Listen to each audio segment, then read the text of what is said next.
Chapter 2379. Meg received Cynthia's first draft a week later. When he received the thick draft, Meg praised Cynthia's efficiency and diligence.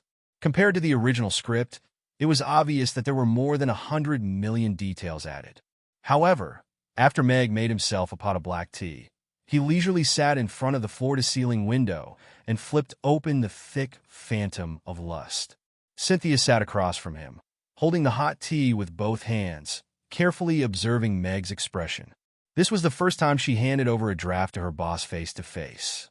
She was a little nervous, a little embarrassed, and a little expectant.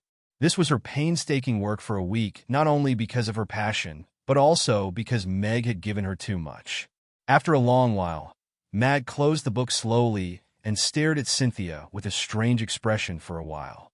He took a sip of tea and put the cup down gently as he helplessly said, "Do you know how many years you would be sentenced to if you were in another place?" "Ah." Cynthia was confused. "Don't play dumb. I told you to add more details. Why did you only add in that aspect?" Someone said, when the light went out, the bed swayed, and the room was filled with spring sunshine. "That's just a simple plot, but you expanded it to 20,000 words?" Meg held his forehead, feeling like he was going to split open. "Didn't you tell me to write something I'm good at?" Cynthia lowered her head and blushed. She still felt wronged. "I'm talking about details." "Details? Are they not detailed enough?" Meg looked at Cynthia, speechless for a moment. The two of them stared at each other in silence for a while before Meg picked up the book again. He skipped over the details that were not suitable for children, and found that the overall quality of the book was quite good. It had already transformed from an obscure script into a readable one. This girl was indeed talented, but it was a pity that she was not used in the right way. "You have to change it." Meg put down the book again and looked at Cynthia. Cynthia pursed her lips. When she wrote, she was most afraid of the editor telling her to change it. Changing the text was much more painful than writing it. "Where should I change it?" Cynthia couldn't afford to offend her patron, so she could only ask. "Edit the parts that are not suitable for children to the level that children can watch," Meg said. Cynthia blinked and asked, "What are the specific standards?" Meg thought for a while and said, "Don't write anything below the neck." "A world with only brains?" Cynthia exclaimed.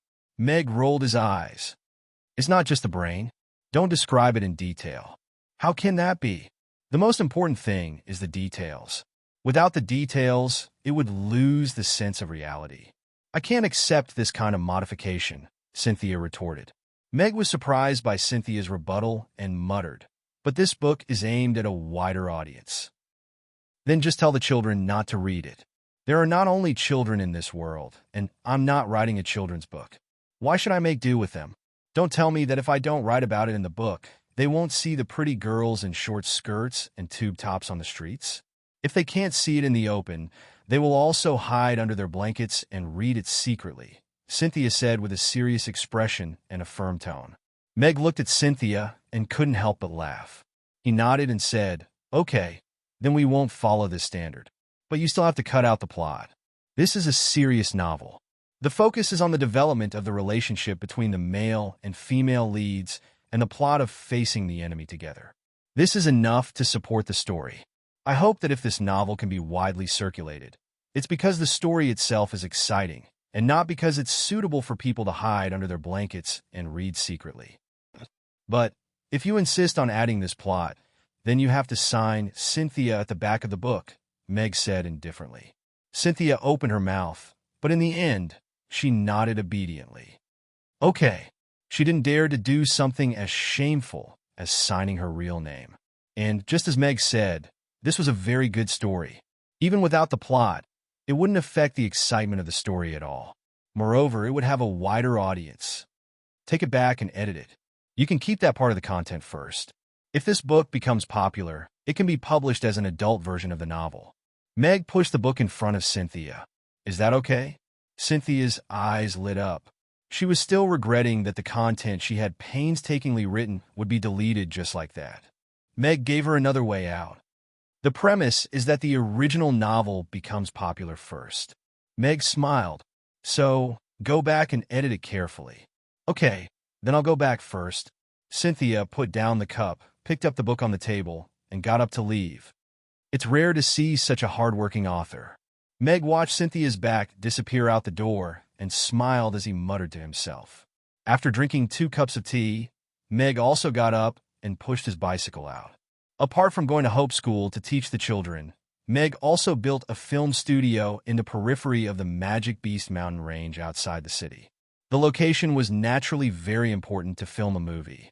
Meg went around Chaos City, but couldn't find a suitable location. In the end, he decided to spend his own money to build one. He changed the story of a Chinese ghost story. The story no longer took place in Lanrua Temple, but in a cave in the mountains. The male lead wasn't a bookkeeping scholar who had nowhere to stay, but a chef who accidentally entered the cave in search of ingredients. The cave was built on a cliff in the periphery of the Magic Beast mountain range. It was remodeled from a natural cave. There was a small opening in the mountain, and there seemed to be light coming in through the opening. It was very narrow at first, but after walking for dozens of steps, it suddenly opened up. Meg chose this place because it was a huge natural karst cave. With a little modification, it would become a beautiful scenic spot. Moreover, the interior of the cave extended in all directions and was enough to satisfy most of the fighting needs. The number of scenes that needed to be built was also greatly reduced.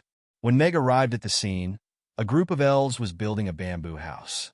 An underground river flowed slowly around the house, and fishes could be seen swimming happily in the clear river water. The ceiling of the cave was inlaid with luminous pearls for illumination.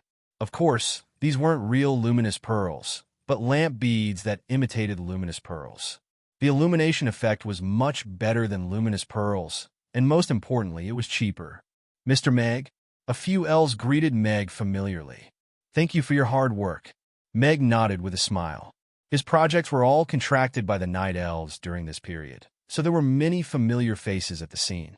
The elves were meticulous and serious in their work, and their work efficiency was high. Apart from being a little more expensive, they were much more useful than the dwarven construction team. From today onwards, I will officially resume 2 chapters. This time, I will definitely do what I say. While I'm at it, I will ask for monthly votes. End of chapter. Chapter 2380. Meg inspected the site and pointed out a few minor problems. Then he left the cave.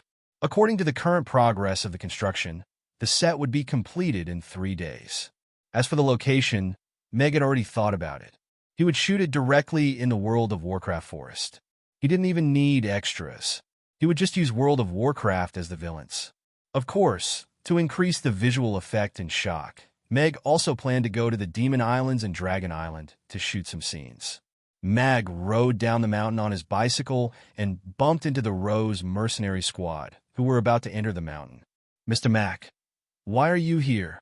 Chiwell was surprised. Scott, Skoll, and the others also greeted Meg.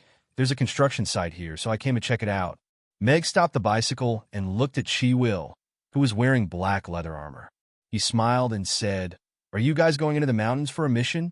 Chiwell wondered what kind of construction site Meg had in the World of Warcraft mountains. But he still answered, "Yes, we received a temporary mission. We're going into the mountains to try our luck." Meg looked at his watch. It was almost noon.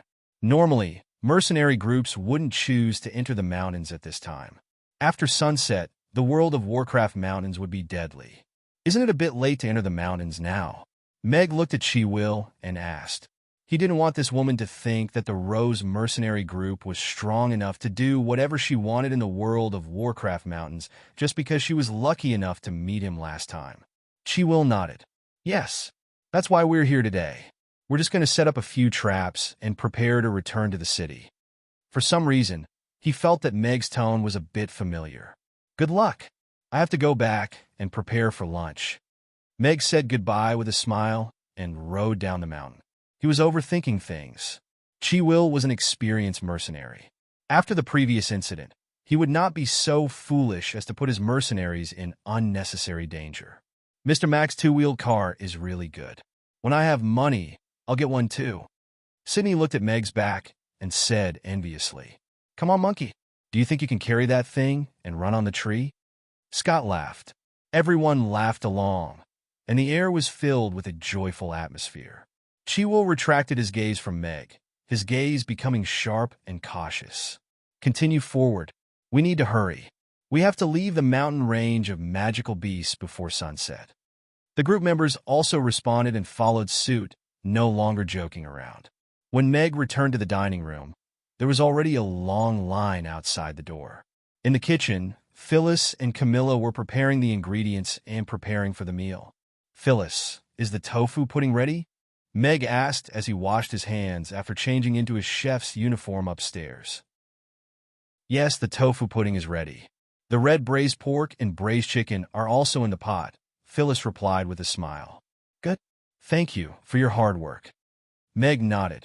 During this time, Phyllis had made rapid progress.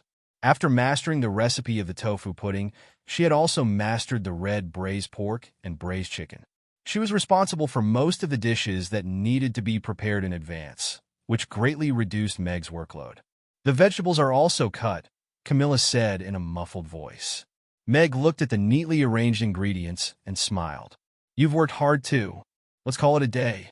Camilla put away her finger knife and walked to the kitchen door. When she walked to Meg's side, she said telepathically, after the meal tonight, meet me in the grove west of the square. That's not very good. Meg raised his eyebrows and looked at Camilla. Camilla had already walked past him and didn't give him a chance to refuse. A single man and a single woman meeting in the grove in the middle of the night. Mag decided to go alone tonight to see what tricks she had up her sleeves. After the lunch service, Meg brought Yabamiya to Hope Academy for class. It was Friday, and his advanced class for the God of Cookery was scheduled for the afternoon. There were no changes to the list of 32 students for the time being.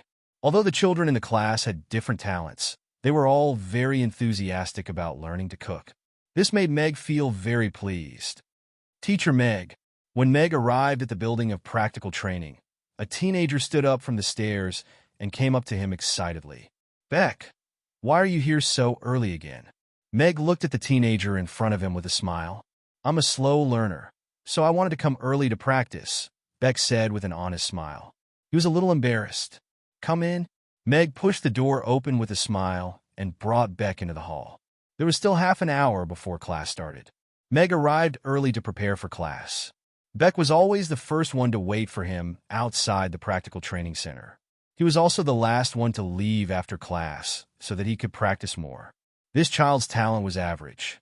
It wasn't outstanding, but it wasn't bad either. However, he was still lacking in height and stamina compared to his classmates. Fortunately, he was diligent enough and could keep up with the class. As usual, you can contact them yourself, provided that you don't hurt yourself, Meg said to Beck and went upstairs alone. Okay, Beck replied quickly and walked straight to his personal stove. In the practical training center, everything was the best. There were extremely sharp kitchen knives, powerful stoves, and an unlimited supply of ingredients for practicing knife skills. The second child to come to the practical training center was Farah. Mia opened the door for her. Sister Mia. Farah greeted Mia with a somewhat intimate tone. Mia looked at Farah dotingly. She smiled and reached out to pinch Farah's hair bun. Farah's hair is tied up very nicely today.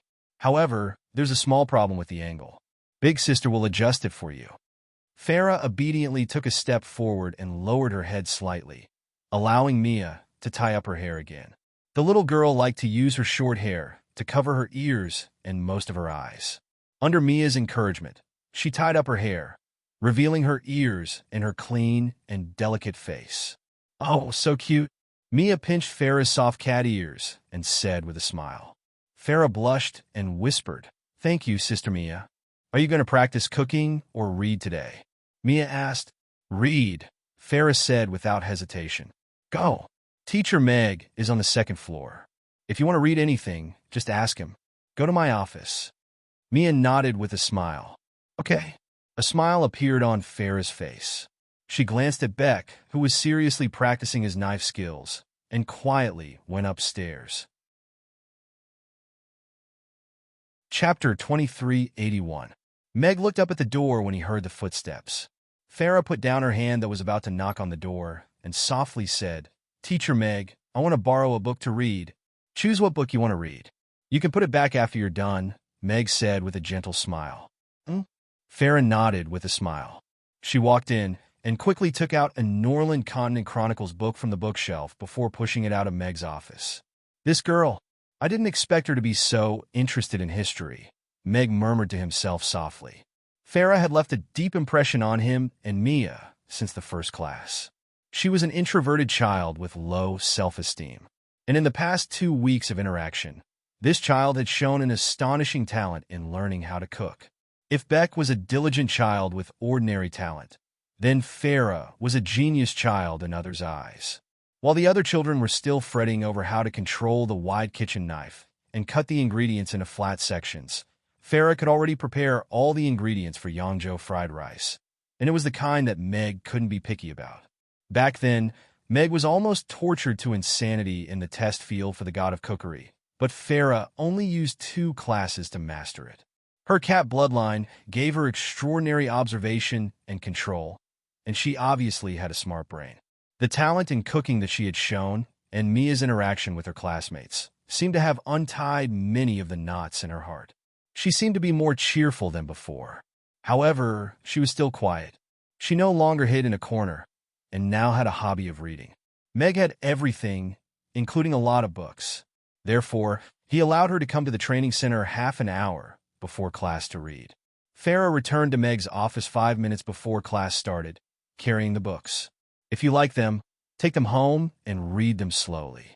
You can return them when you're done, Meg said with a smile. A hint of joy flashed across Farah's eyes, but she quickly shook her head and said, Mother said that I have to finish the homework assigned by the teacher after school. I can't waste time doing other things. Meg helped her put the heavy book back on the shelf, then looked at her and asked, There's no class tomorrow on Saturday. Farah, do you want to work part-time at the restaurant? Farah's eyes lit up, but soon revealed some hesitation and confusion. Just tell your mother that I invited you. Your learning progress is different from your classmates, so I plan to teach you something different, Meg said with a smile. A smile appeared on Farah's face as he looked at Meg and asked, What time will we be at your restaurant tomorrow? Arrive at the restaurant at 6:30 in the morning. The part-time job lasts for an entire day. You can experience what it takes to run a restaurant from morning to night. Okay, I'll be there on time. Farah nodded and went downstairs. Meg tidied up the lesson plans on the table and went downstairs. The children had all arrived, and none of them were idle. They were practicing their knife skills seriously. In order to become an excellent chef, a solid foundation was very important. Meg walked around the training hall.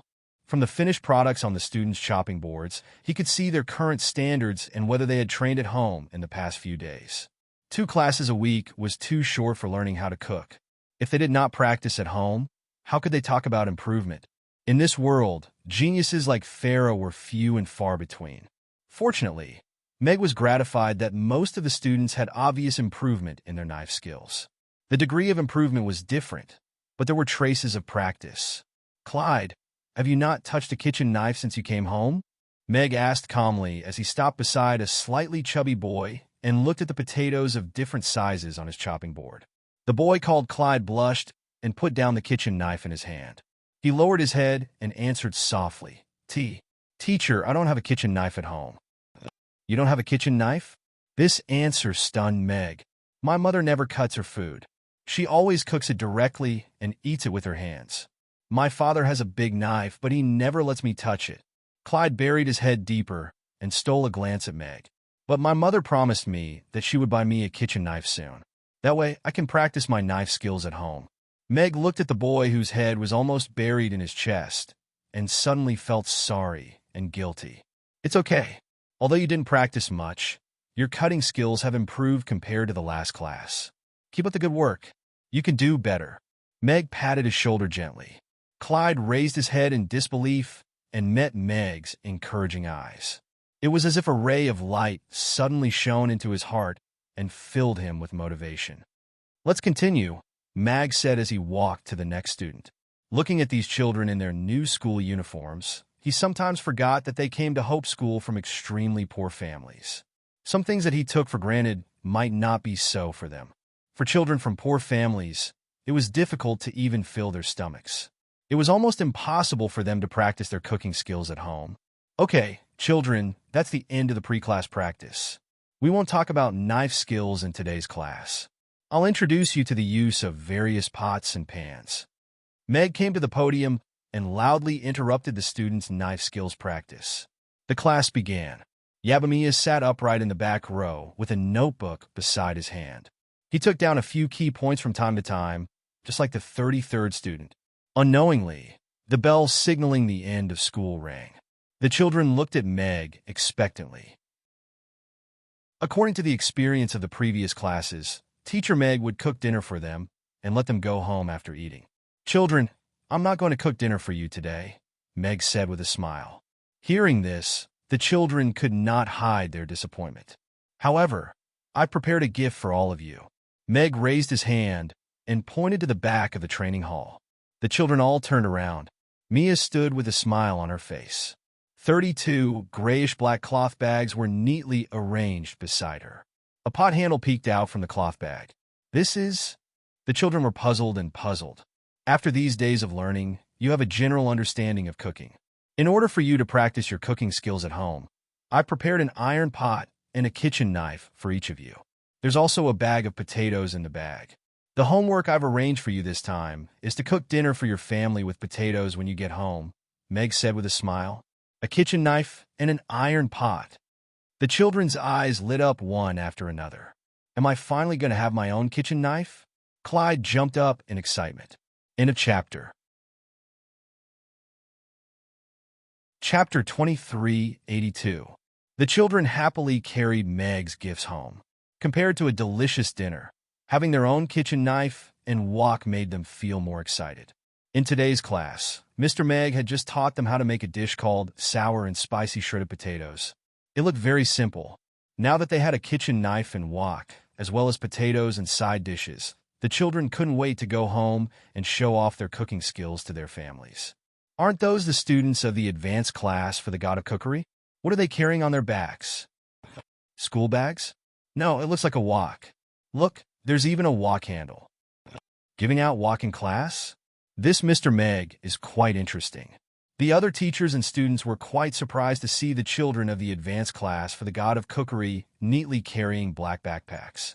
"Boss, didn't you say that you would only give them the kitchen knife and wok after their cooking skills were recognized by you?" Yabamiya asked Meg with a puzzled look as he helped to pack up the things. "That's what I thought before.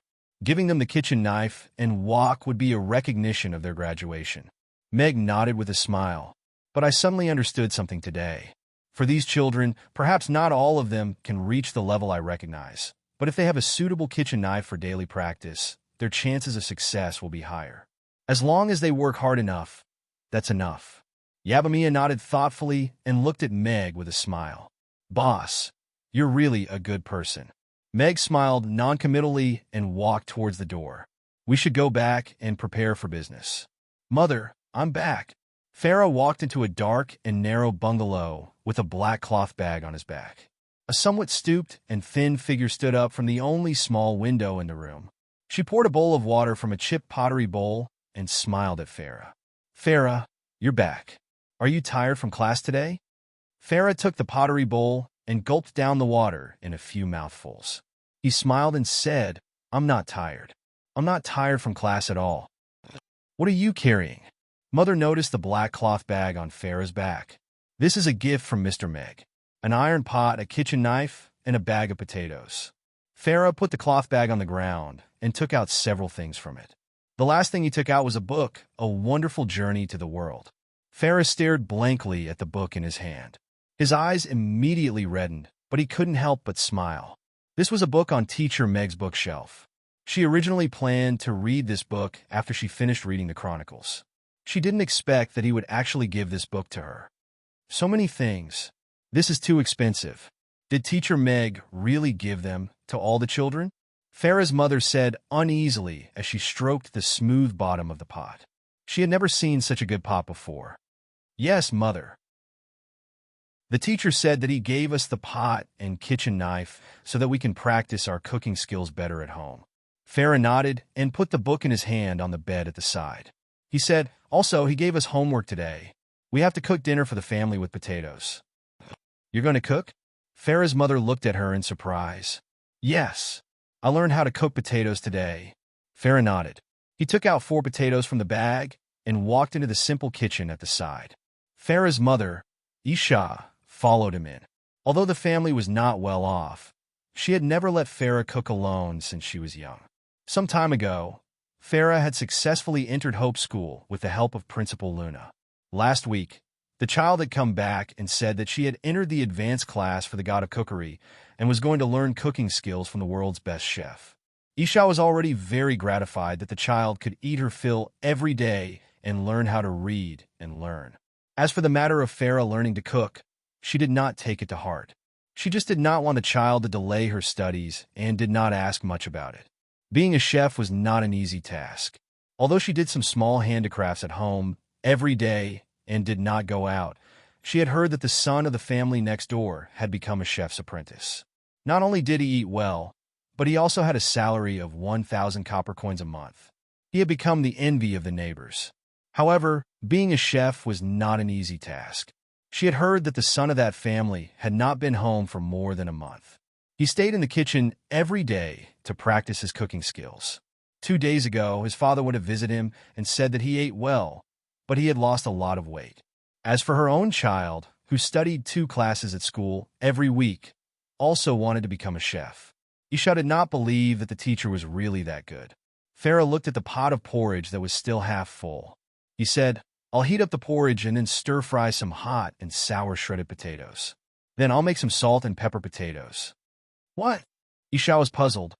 Today, the teacher taught us to cook 2 dishes in class. However, the salt and pepper potatoes were only briefly mentioned without a demonstration. I want to try cooking them, Farah said as he heated up the porridge. Food is a very precious thing. You can't waste it, Isha said seriously. During this period of time, Farah had been eating at school. Their family was slightly better off, but they were still poor. These foods, called potatoes, seemed to be able to fill their stomachs. It would be a pity if Farah wasted them. Yes, I know. Farah nodded and grasped the kitchen knife at the side. Isha felt that Farah seemed to have suddenly become a different person. Her eyes were filled with a confidence that surprised her. She held a potato in each hand. The broad kitchen knife stuck to the surface of the potato and spun quickly. A thin and long potato skin extended downward. In the blink of an eye, the skin of 4 potatoes had been peeled off. Looking at the potato skin again, it was as thin as paper. Its width was uniform, and there were no cracks in the middle. The peeled potatoes were placed on the chopping board. As the kitchen knife rose and fell, there were even sounds of duck, duck, duck. 2 potatoes were cut into even thin strips and then soaked in a bowl of clear water at the side. The remaining 2 potatoes were cut into evenly sized hot pieces and soaked in a bowl for later use. This knife skill? At the side, Isha's mouth was wide open for a long time. She had an expression of disbelief. Was this really her child? When did she master such exquisite knife skills? Farah did not notice the change in her mother's mood. Her attention was completely focused on cooking. Although her knife skills were already quite good, this was the first time she was cooking by herself. The porridge in the pot was already bubbling. She took a towel and placed the pot on the ground. Then, she placed the iron pot on the stove. She rubbed the pork skin at the bottom of the pot, leaving behind a bit of oil. First, she stir-fried the dried chili in the pot until it was spicy. Then, she poured in the dried shredded potatoes. Farah held the iron pot in one hand and the spatula in the other. The golden shredded potatoes were stir-fried in the pot, and the fragrance gradually spread out. It smells so good. Isha, who was watching from the side, could not help but swallow her saliva. End of chapter. Chapter 2383. A portion of golden hot and sour shredded potato with a few red chili peppers, a portion of salt and pepper potato cubes, and a bowl of hot porridge. This was Innie and Farah's dinner. Mother, try it. Farah sat opposite Innie and looked at her expectantly. This was the first time she had tried to cook by herself, and the process was very smooth. Apart from the slight stickiness at the beginning, there was no overall effect, and the dish was ready in one go. The hot and sour aroma wafted over along with the hot steam, making one's mouth water. I didn't expect you to learn how to cook after just a few tries, Farah. This teacher is really amazing. Innie praised as she picked up a piece of shredded potato with her chopsticks and put it into her mouth. The sourness and spiciness first intertwined and burst forth on the tip of the tongue, stimulating the taste buds intensely. The shredded potato was crisp and refreshing, bringing an indescribable sense of deliciousness. It's delicious. Innie's eyes instantly lit up as she looked at the brightly colored shredded potato in front of her in disbelief. She rarely tasted delicious food in her life, but this portion of hot and sour shredded potato made her feel that it was even more delicious than the meat that she rarely had during festivals. Mother, what's wrong? Is it not delicious? Farah looked at Innie, whose eyes were glistening with tears, and asked carefully. No. Innie sniffed and looked at Farah with gratification. It's too delicious. This is the most delicious food I've ever eaten. Farah's face gradually blossomed with a smile. She had never heard such praise from her mother before. Furthermore, looking at her mother's teary eyes, the meaning of Farah learning to cook suddenly became clear at this moment. Wasn't it the best reason to let her mother eat delicious food and let her live a better life? Then you have to eat more? Farah also picked up her chopsticks and began to eat, tasting the shredded potato first. The crispy, sour, and spicy shredded potato was refreshing and delicious, and went especially well with rice. However, to Farah, she felt that something was still missing. The texture of the shredded potato was a little lacking, probably due to the heat control when it was put into the pot. The vinegar taste was a little too strong, and the spiciness was probably a little too strong for her mother. She didn't expect the small chili to be so spicy. I should be able to do better next time, Farah thought to himself. What Meg Sensei said was indeed correct. Cooking required constant trial and practice to find their own problems in practice, and then improve again. As for the salt and pepper potatoes, the taste was not bad, but it was not as outstanding as the sour and spicy shredded potatoes. Meg had only announced the recipe for this dish and did not demonstrate it on the spot. Farah's first replication did not seem to be very successful, as her control of the salt and pepper was not very good. However, the mother and daughter were still very satisfied with this dinner. Half a pot of porridge was finished, and there were only a few dried chilies left in the 2 portions of potatoes. Farah had completed her first cooking show. It wasn't perfect, but she was satisfied with it. Oh, my God, my child, the shredded potatoes you made are too delicious. It's almost on par with your father's cooking. Inside a simple stone house, a skinny middle-aged woman was looking at Beck, who was sitting across from her. The chopsticks in her hand were trembling because of her excitement. And on the table in front of them, there was a portion of sour and spicy shredded potatoes that did not look very good. The thickness of the shredded potatoes was not uniform enough, and it should be because the heat was overheated. The originally long shredded potatoes had become small strips of different lengths, and they broke with a pinch. However, this still could not stop the woman's excitement. Beck, who was originally a little depressed, raised his head and looked at the woman in surprise. Mother, do you think these shredded potatoes are delicious? Yes, this is the most delicious food I've ever eaten. It's sour and spicy. It's simply too delicious. His mother smiled and nodded. She picked up another shredded potato with her chopsticks and put it into her mouth. Then, she quickly ate 2 mouthfuls of rice and swallowed it before continuing. It's really too appetizing. Beck took a bite skeptically. The sour taste was a little strong, and the spicy taste was even stronger. The moment he took a bite, he almost burst into tears. He hurriedly ate 2 mouthfuls of rice to suppress the taste. This was a completely different dish from the sour and spicy shredded potatoes made by Sensei Meg when he was in school. However, just as his mother said, the taste was a little strong, but it was indeed too appetizing. Mother, the difference between my cooking and Sensei's is huge. Beck put down his chopsticks and was a little depressed and disappointed. Silly child, this is the first time you've made this dish. It's already very good that you can make it like this. His mother put down her chopsticks and gently reached out to pat Beck's head. She smiled and said, I haven't eaten your teacher's sour and spicy shredded potatoes, but I think your sour and spicy shredded potatoes are really delicious. It's better than any of the dishes I've made. Vec looked at his mother, and a smile appeared on his face. He nodded and said, "Yes, I'll definitely make it better and better. Of course, we still have a bag of potatoes. We'll eat sour and spicy shredded potatoes every night in the future."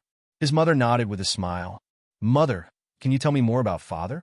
How did he become a chef in the first place?" Your father back then, after Meg used the sour and spicy shredded potatoes in his teaching class, he released this cheap new dish in the restaurant that night.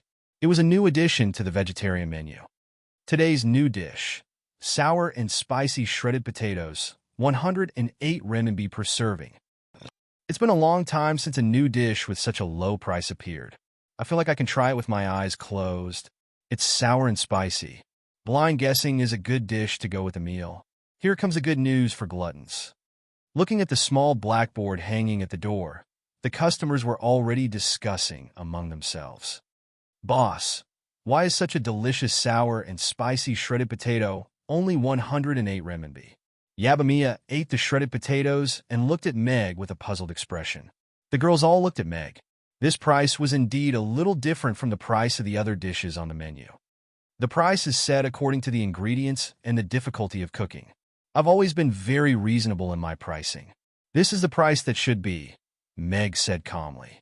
Each serving of sour and spicy shredded potatoes required 2 potatoes, 3 chili peppers, half a spoonful of vinegar, 4 cloves of garlic, 12 peppers, and a little oil.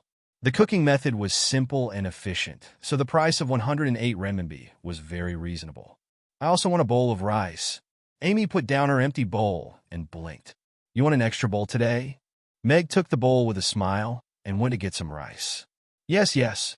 Today's shredded potatoes are so delicious. I want an extra bowl." Amy nodded her little head. I also want another bowl." Little Guai put down his bowl as well. There were still 2 grains of rice on his cheeks. Chapter 2384. The sour and spicy shredded potatoes were sold at a relatively low price.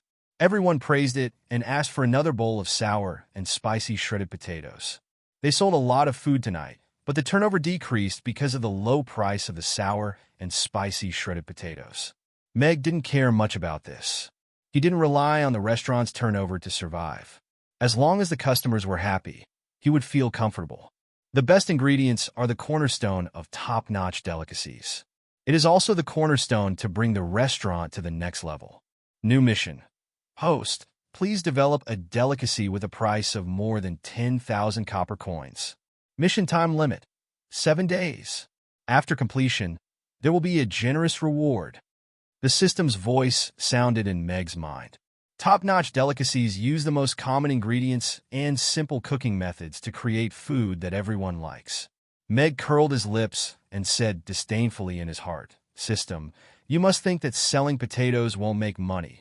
So you issued this mission, right?" Nonsense. This system is not that kind of system. A delicacy with a price of 10,000 copper coins is comparable to Buddha jumps over the wall. Wouldn't it be like sea cucumber, abalone? Meg curled his lips. These things will make me a lot of money, right? Vulgar, the system said seriously. As a proper system, this system always sells food at fair prices. I don't cheat anyone. A proper system is not selling food.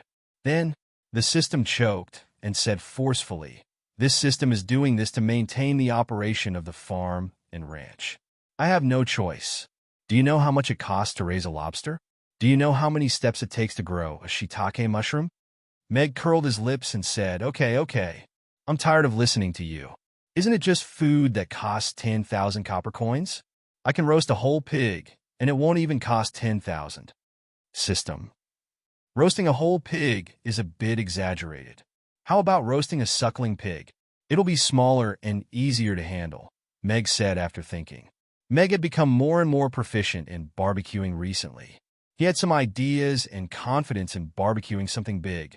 Roast suckling pig was the signature dish of Dukas restaurant. Meg did not have a good impression of the restaurant, so he did not feel too guilty about smashing their reputation. The price of pork has increased recently. Piglets are more expensive because of their mother. 2,000 copper coins for one. The system quickly replied. Meg's brows furrowed as he asked, African swine fever is also spreading on the northern continent? Every little piglet is a strong competitor for the position of pig king in the future. Every little suckling pig that is roasted means that there will be one less fat pig in this world that could originally grow up to 500 pounds. The price of 2,000 copper coins is already quite generous, the system said seriously. Pigs are everywhere. I can buy local pigs. The piglet provided by the system is a purebred wild boar king breed from the Twilight Forest. Its meat is firm, and it's breastfed. It's incomparable to other piglets. It doesn't matter. It's a roasted suckling pig. It's even better if it's fatter. You don't need to brush it with oil. Meg remained unmoved. Then what's the difference between you and Dukas Restaurant? The same ingredients, similar cooking methods, but different chefs can make two completely different dishes. This is the best way to show a chef's ability, Meg said calmly. Now, even a local pig cost 2,000 copper coins. It was the system's turn to be calm. Huh? Are you crazy? Meg's brows furrowed. Pig rearing is still a new industry. It hasn't been promoted on a large scale. Breeding pigs are even rarer, so the price of piglets is generally higher. It doesn't matter. I can also choose to roast a whole lamb. A half-grown lamb only costs 1 or 2,000 copper coins, and a roast whole lamb is much more expensive than a roast suckling pig. Meg immediately changed his mind. He did not know much about piglets, but he knew the price of mutton. It was a very common meat in the market. You fickle man, the system said angrily. Meg could not be bothered with it. He bid farewell to the girls who had cleaned up the restaurant and returned to their dormitory. When he was closing the door, he suddenly remembered Camilla's invitation this afternoon. The night was dark and the wind was strong. The moonlight was enchanting, and there was a faint fragrance of flowers in the air. Spring was here, and it was the season for animals to reproduce again. Should I go? Or should I go? Meg pondered. The children had already been brought upstairs to sleep by Gina. They had been playing all night. They went upstairs to take a shower, and then fell asleep obediently. Irina said that she had something to do with the night elves, and she would be back later. I'm just going to have a heart-to-heart talk with the employees who have some mental problems. That's all, Meg mumbled to himself as he walked out the door and walked towards the small forest in the northwest corner of Aiden Square. Just as Mag reached the small forest, he heard a series of screams of ecstasy and the sound of whips landing on flesh. I haven't even arrived yet, and it's already so exciting? Meg stopped in his tracks. He looked suspicious as he went into the small forest. Do you still dare to? I don't dare to. I don't dare to. Please spare me, great aunt Ha. Spare you? Wait until I'm not angry anymore. Smack! Smack! Smack! Meg stood behind a tree and looked at the empty space in the small forest under the moonlight.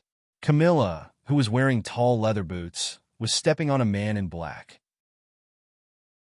She was waving a small whip in her hand and whipping the man in black's body. This was not the kind of whipping that was seen in the movies. The 2-meter-long whip left a sharp mark in the air. The tail of the whip was like a poisonous snake, and it made a sonic boom as it lashed the air. Then, it landed on the man's body, and blood splattered everywhere. The man's screams were extremely tragic, especially when the whip landed between his legs. He screamed like a pig that was being castrated. Meg instinctively clamped his legs together and hesitated whether he should go forward to stop this crazy woman. Camilla seemed to have known that Meg was coming, and the whip landed heavily on the man's back. The man groaned and then went completely silent. Since you're here, why are you still hiding behind me? Camilla turned around and looked at Meg, who was standing behind the tree, with a faint smile. The full moon hung high in the sky, and the moonlight fell on Camilla's body. The tight black dress showed off her voluptuous figure perfectly, and the beautiful curves of her long legs that were so fair that they shone. The black high-heeled boots were the highlight. Her red lips were bright red, as if she had just sucked blood. Her cold eyes stared at Meg, and she spoke to him like a queen. How did he provoke you again? Meg walked out from behind the tree and looked at the unconscious man in black. The night is dark, and there's no one around. Some stinky men always think that they have the chance to do some dirty things. Camilla smiled coldly, and the corner of her mouth was full of mockery. End of chapter. Chapter 2385. Meg understood after hearing that. Then the man in black, lying on the ground, did not deserve any pity. But why are you looking at me like that? Meg looked at Camilla with a slight frown. Nothing, I just feel that this guy can't take a beating. I haven't had my fill yet. Camilla's lips curled up slightly as she looked at Meg with a playful gaze. You are clearly a masochist. Why are you pretending to be a masochist? Meg curled his lips. Shut up. Camilla instantly exploded. Thinking back to that day when she was tied to the small bed, she felt even more humiliated and embarrassed. She said with a cold face, Did you bring the thing I asked for? What did you ask for? Meg had a puzzled expression. Didn't you ask me to come to the little forest? I thought you were going to show me some big treasure. Why are you being so mysterious? I am talking about all the photo stones. Camilla was so angry that her teeth were itching. The whip in her hand had already been raised unconsciously. Oh, you're talking about that. If you want it, just say it. If you don't say it, how would I know that you want it? Meg said with a helpless expression. Give it to me. Camilla stretched out her hand. I didn't bring it. Meg shrugged. Pa. The whip lashed out in the air and broke the trunk of a tree that was as thick as a bowl. Look at you. Can't you just talk nicely?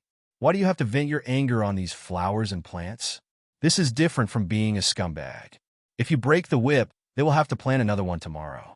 It will be so hard on the gardener. Meg said with a look of pity. Camilla pointed the whip at Meg and said angrily, Do you believe that I will really whip you? Meg said with a calm expression, That's good. Tomorrow, I will directly stop work and rest for a few days.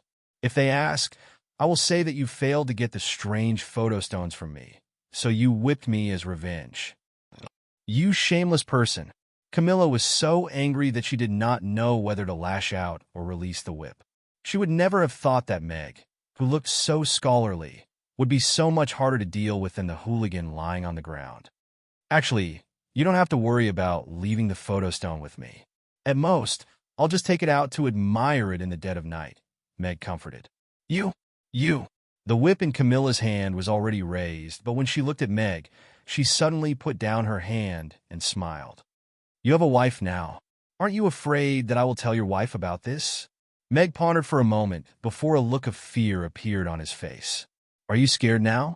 Your wife is a 10th-tier powerhouse. She can easily kill you with a wave of her hand. Camilla's smile was filled with pride. She felt that she had finally grasped Meg's weakness. I am indeed a little worried. After all, my wife has always been domineering and willful. If she sees the photo stone or knows about this, she will definitely think that you seduce me. Meg nodded with a serious expression. He looked at Camilla worriedly. If she goes crazy and wants to kill you, she can easily kill you with her strength. I really can't stop her. Camilla was confused. But you don't have to worry. I will make sure that she won't see the photo stone and won't know that you asked me to come to the little forest. Meg patted her shoulder comfortingly before saying, If there's nothing else, I will go back first. Camilla was stunned when she saw that Meg was about to turn around and leave. Then, she came back to her senses. The plot seemed to be different from what she had imagined.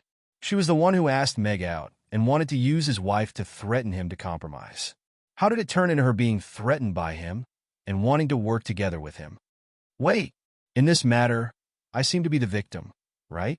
Camilla finally voiced her doubts. Look, the situation back then was like this. The little dark room, candles, leather whip, ropes, handcuffs, leather clothes, and the photo stone were all prepared for you, who was scantily clad. As for me, I was dressed neatly and was obviously an innocent man who was knocked unconscious and carried back. Who do you think is the victim? To put it bluntly, after I was kidnapped by you, in order to satisfy your masochistic fetish, I was forced to pick up the leather whip and whip you. And at that time, you seemed to be enjoying it and looking very excited. Isn't that reasonable? Meg said righteously. Camilla was speechless. How the fuck am I supposed to reason with? Just as Meg said, those things were all prepared for her. But they were all prepared for Meg. Who would have thought that he would turn the tables and use all of these things on her? Looking at her excited face in the image, Camilla slowly covered her face. This is too shameful. All right, then you have to work hard tomorrow. I'll go back first. Good night. Meg put away the photo stone and turned to walk out of the little forest. Camilla looked at Meg's back as the leather whip in her hand trembled slightly. In the end, she still whipped the man in black beside her. Scumbag! The man in black was speechless. The next morning, the old man who was cleaning the place found a half-naked man who was severely injured in the little forest. His back was filled with whip marks, and if one looked closely, they could still vaguely make out the word scumbag. He was quickly carried away by the Grey Temple's patrollers. The news came back that he was a repeat offender with a record of indecent assault. His arms and legs were broken, and even his third leg was broken. Hearing that he was fine, everyone was relieved. The way he used the whip is quite artistic. Irina smiled and turned to look at Meg. What do you think? Normal people don't have such interesting ideas. Meg nodded calmly, as if this matter had nothing to do with him. Actually, I know how to use a whip too. Irina's lips curled up, and a black leather whip appeared in her hand. Meg stared at the whip for a second before pointing to Ugly Duckling, who was sunbathing at the side, and saying, "You can use it to practice." Ugly Duckling, who was rolling around comfortably, turned around and looked at Meg in confusion. Irina kept the whip and said with a serious expression, "According to the elven rules, when the queen is not on the throne for more than 100 days, the high priestess will replace the queen, followed by the princess. Now that the queen and Helena are in seclusion, the elves have not had a king for 100 days. According to the rules, Sally will be the queen temporarily." Meg's expression also became more serious. He looked at Irina and asked, "Did something happen to the queen?" The queen was in seclusion. During this period, many important things happened in the elves and the Norland continent, but she never showed up. There were many rumors in the outside world. Some said that the elven queen had died from her old injuries, but the elves kept it a secret. Mother is still alive. This is the only thing I can be sure of. Irina shook her head slightly. In a chapter. Chapter 2386. Ha! From tomorrow onwards, I will be the king of the Wind Forest. Arrogant laughter came from the castle in the Brewster family's territory. Elliot sat on the throne with a proud smile on his face. The elders of the Brewster family couldn't hide their excitement either. Sally Brewster would ascend the throne tomorrow and become the temporary queen of the elves. This news had already spread throughout the Brewster family's territory. No one knew if the queen was alive or dead. Helena was in seclusion. The Wind Forest would welcome a new queen. The status of the Brewster family would also rise. Sally was still a child. In the eyes of the elders, she was still a little girl who didn't know anything. Although she seemed to have shown some skills recently, she was still a child. There was only one Irina in this world. Sally was still far inferior to her. Therefore, it was now the Brewster family's turn to control the highest power in the Wind Forest. Congratulations, Chief. You have a good daughter. The glory of the Brewster family will shine in your hands. Everyone raised their glasses and complimented him. They toasted each other and indulged in a life of luxury. Everyone was fantasizing that after tomorrow, the Brewster family would become the most powerful family in the Wind Forest and step on the heads of all elves. Elliot was surrounded by people. It was as if he had become an emperor who had ascended the throne. Everyone was celebrating, including the young ones who didn't have the right to enter the castle. No one noticed that a group of black armored soldiers had quietly surrounded the Brewster family's territory. The encirclement was shrinking, and all warnings were erased before they could be issued. Just like that, the black armored soldiers surrounded the castle. A magic barrier rose and covered the castle.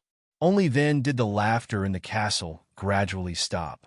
The castle gate slowly opened. What was going on?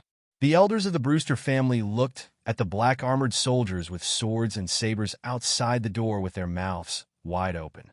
The black iron guards were the queen's personal guards. A personal guard formed by elite elves who were only loyal to the queen. The Black Iron Guards represented the Queen's will. If any elves disobeyed or resisted the Black Iron Guards' orders, they would be deemed as traitors and killed on the spot. You guys, don't you know where you are? How dare you surround the territory of the future queen? Elliot walked up from the crowd and scolded arrogantly. Elliot, we are under orders from Princess Sally to arrest you for threatening the safety of the elves. The leader of the Black Iron Guards stepped forward and flashed an arrest warrant. As soon as he finished speaking, two black figures flew out from the group and grabbed Elliot from the left and right. The black spirit binding rope also instantly tied him up. Elliot, who was drunk, only came back to his senses when his spirit energy was restrained. He shouted angrily, "Let me go! I'm Sally's father, the Queen's father. You can't arrest me." Patriarch. The members of the Brewster family were also shocked. They all took out their weapons and magic staffs. The atmosphere was tense. The leader of the Black Iron Guards glanced at them coldly and said, "The Black Iron Guards are handling this case. Anyone who dares to resist will be punished as traitors and can be killed on the spot." All the elves' expressions changed when they heard that. After some hesitation, someone took the lead and threw away their weapons. Like dominoes, they all surrendered. A mocking smile appeared on the leader's face. Princess Sally was the only one with integrity in such a big family. Stop shouting. The Black Iron Guards are now under the command of Princess Sally. Of course, after tomorrow, you will be the queen. The leader looked at Elliot with a sharp gaze and said, "We have received reliable evidence that you are trying to control the queen to achieve your goal of controlling the Wind Forest. If you are convicted of this crime, you will repent in jail for the rest of your life." Elliot's expression changed drastically. He exclaimed, You are framing me. I am her father. She can't do this to me." The leader raised his hand and said coldly, "Gag him and take him away." A ball of black cloth was stuffed into Elliot's mouth. Two Black Iron Guards carried him and stuffed him into the prison carriage. "As for you," the leader looked at the terrified elves and said, "From today onwards, the territory of the Brewster family will be locked down indefinitely. You are not allowed to leave for any reason until Her Majesty gives the order to lift the seal." The Black Iron Guards left, but there was an extra troop stationed outside the territory. A spell formation quickly rose and covered the territory of the Brewster family. The Brewster family members were stunned by the sudden change of joy and sorrow. They just couldn't understand how they had suddenly become prisoners when they were just about to become relatives of the Emperor and rise to the top. What was even more frightening was that their leader was captured. As Sally's father, Elliot had just made a vow to become the man who controlled the Wind Forest. Now he was arrested for endangering the safety of the elves. Sally hadn't even taken the throne yet, but her first action was to punish her family for justice. It was true that she had a filial son. The news of the Brewster family's territory being destroyed and Elliot being arrested quickly spread throughout the Wind Forest. Sally's actions on the eve of her coronation made all the major families' hair stand on end. In most elves' minds, although Sally was chosen by Helena as the new elven princess and replaced Irina's position, she was only an obedient tool. Just when everyone thought that Helena wouldn't come out and that Sally was weak and incompetent, Elliot would take control of the elven race's peak power by controlling Sally. However, she decided to put righteousness before family.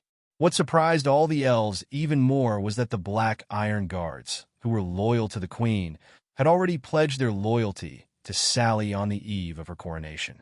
The Black Iron Guards were the best of the best in the elven army. The leader and deputy leader were both 10th-tier powerhouses. They only listened to the Queen. Even the high priest couldn't command them. On the eve of her coronation, they used their actions to show their loyalty to Aunt Sally. This made the forces that had been scheming against Sally reevaluate the impact of this news. The Wind Forest was destined to not be peaceful tonight. Apart from the Brewster family, two other major families were raided by the Black Iron Guards. The leaders and the main members of the family were taken away for treason. Their territories were also sealed, and no one was allowed to enter or leave. A tall figure in black armor stood outside the cave and said respectfully, "Princess, the net has been closed. No one escaped." "Thank you, for your hard work." Sally's voice came from the cave, and then there was no more.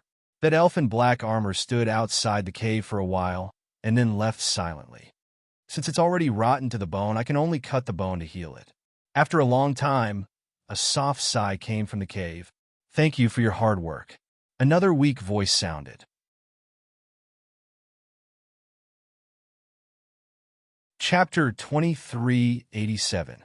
Tisk, TSK, TSK. Sally is really something.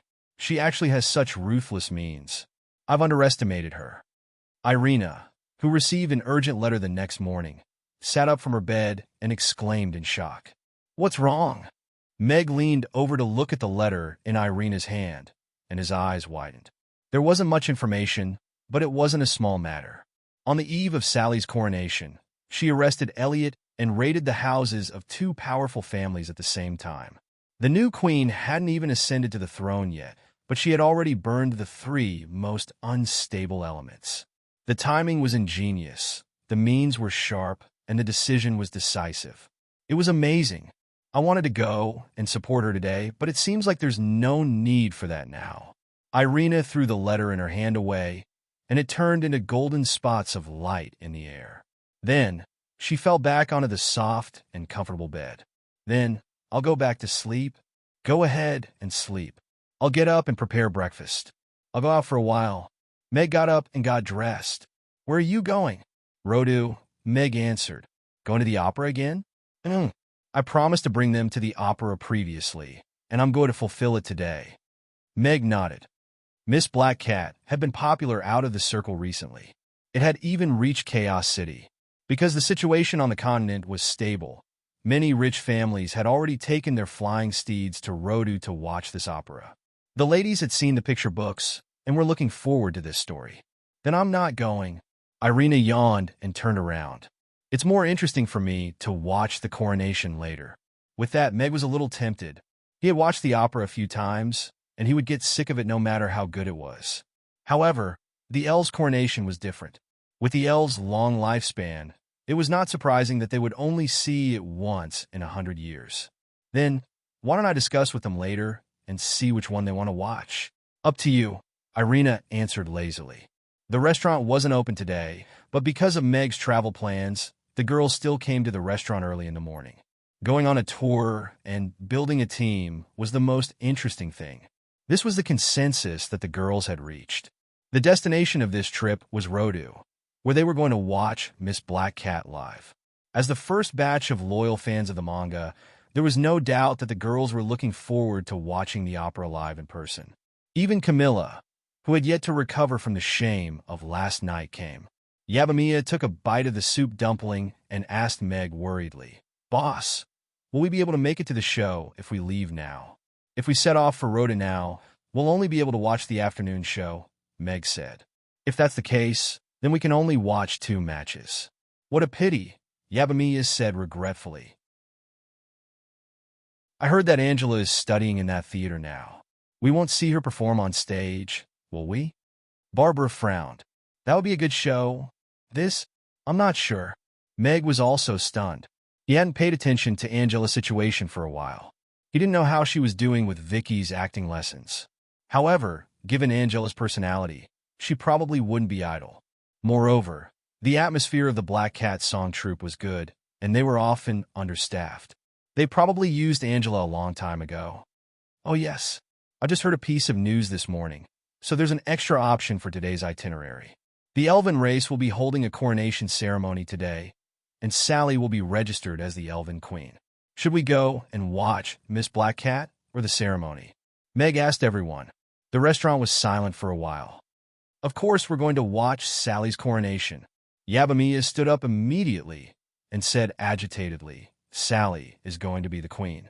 We should definitely be there." "I agree." Barbara raised her hand. "I agree too." Shirley nodded. "We can watch the opera next time, but if we miss the Elven Queen's coronation ceremony, we might not be able to see it again in this lifetime." Hannah raised her hand. The ladies voted without any suspense.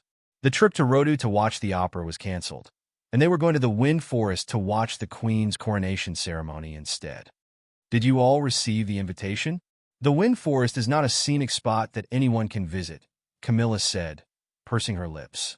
Phyllis nodded and said, the Wind Forest is very strictly guarded. For such a grand event, they wouldn't let outsiders in. That's a problem. Meg pondered. If he wanted to go alone, no one would be able to stop him. However, there were more than 10 people in the restaurant now. It was a big target, and there were all kinds of races. Without an invitation, it wouldn't be easy to sneak in.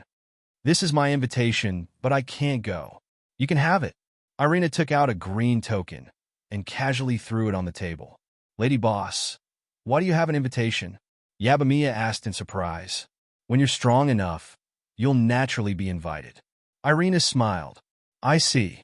Yabamiya was deep in thought, and her admiration for Irina increased. Meg knew that this wasn't an invitation, but a high-level token that allowed them to enter and exit the Wind Forest. Since Irina threw it out, they could naturally enter. As for Irina, she obviously planned to attend the ceremony with her own identity. Amy put down her bowl of porridge and looked at Meg seriously and asked, if Big Sister Sally becomes the queen, will she be able to protect me? It shouldn't be a problem if we're in the Wind Forest, Meg said with a smile. Big Sister Sally is a good person. If she becomes the queen, will we be able to live in the Wind Forest? Anna asked Shirley. Shirley was silent for a while and shook her head slightly. I'm not sure yet. A good person can't change a race. Don't worry. Sally will definitely change, Meg comforted with a smile. Sally's series of actions last night impressed Meg. At the same time, he was also looking forward to the transformation of the Wind Forest and the Elven race. Let's go if you're full. We have to get to the Wind Forest before the ceremony starts. It'll be a pity if we miss it. Meg stood up and walked to the door. The frost dragon rose from the city and flew toward the northeast. As a 9th-tier frost dragon, Elizabeth's flying speed was much faster than normal flying mounts. About an hour later, the silhouette of the Wind Forest appeared in the distance. The lush primeval forest stretched for thousands of miles. Go down, or just go in directly?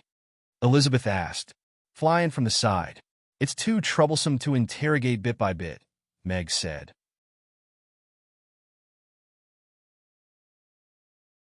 Chapter 2388.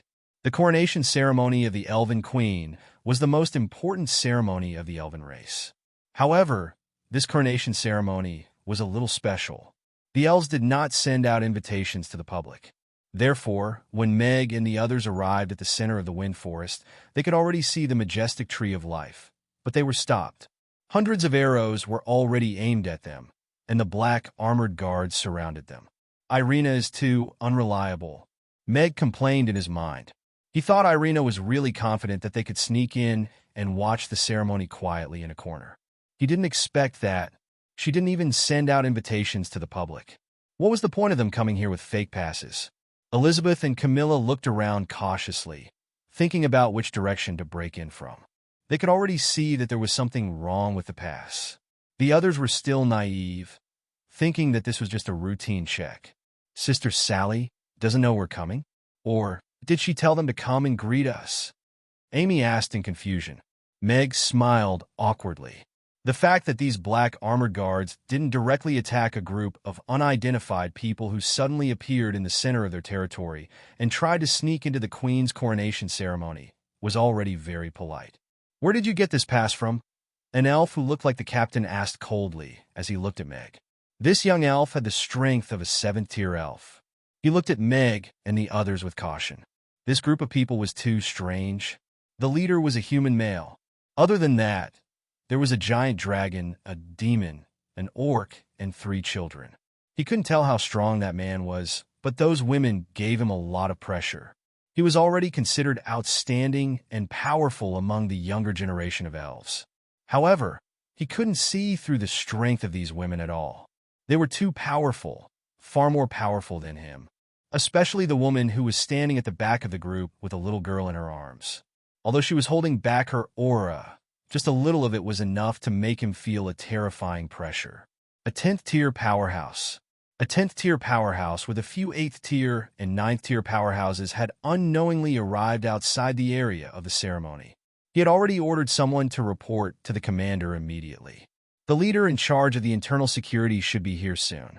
As for why he didn't attack this group of people, other than his lack of strength, it was also because of the pass token in his hand.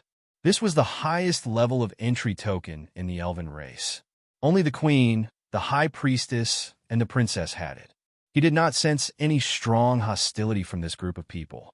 Moreover, if one insisted that they were here to ruin the ceremony, this combination would seem a little too casual. Of the 3 children, the oldest was a 5 or 6-year-old elf who looked like he had just started learning magic. That little half-elf girl is so cute. What kind of bad intentions could a 3 or 4-year-old girl have? And the little being in his arms looked like he had just learned to walk. Moreover, apart from those powerhouses, the demon girl with horns on her head also looked quite weak. There was also a human woman with no magical aura at all. From the looks of it, they really seemed to be here to observe the ceremony. Meg looked at that elf and thought about how to answer his question. It didn't seem appropriate to say that it was Irina. After all, this was the coronation ceremony of the new queen. If Irina hadn't left, she should be the one to ascend the throne today. It also didn't seem appropriate to say that it was Sally. After all, they hadn't rehearsed with Sally. If they didn't match, they would be taken down as spies or get into a fight on the spot. Wouldn't that ruin her plans? At this moment, a series of footsteps came from behind. The black-armored soldiers made a path.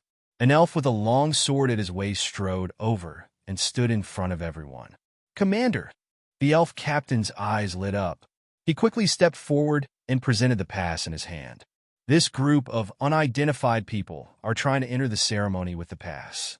Meg recognized the commander of the Black Iron Guards, Bennett. The Black Iron Guards were loyal to Her Majesty the Queen. They were the Queen's personal guards, formed by the elites of the elves. As the leader of the Black Iron Guards, Bennett was a 10th-tier swordsman. He was one of the few powerhouses in close combat among the elves. He had participated in the Northern Expedition against the Skeleton Army.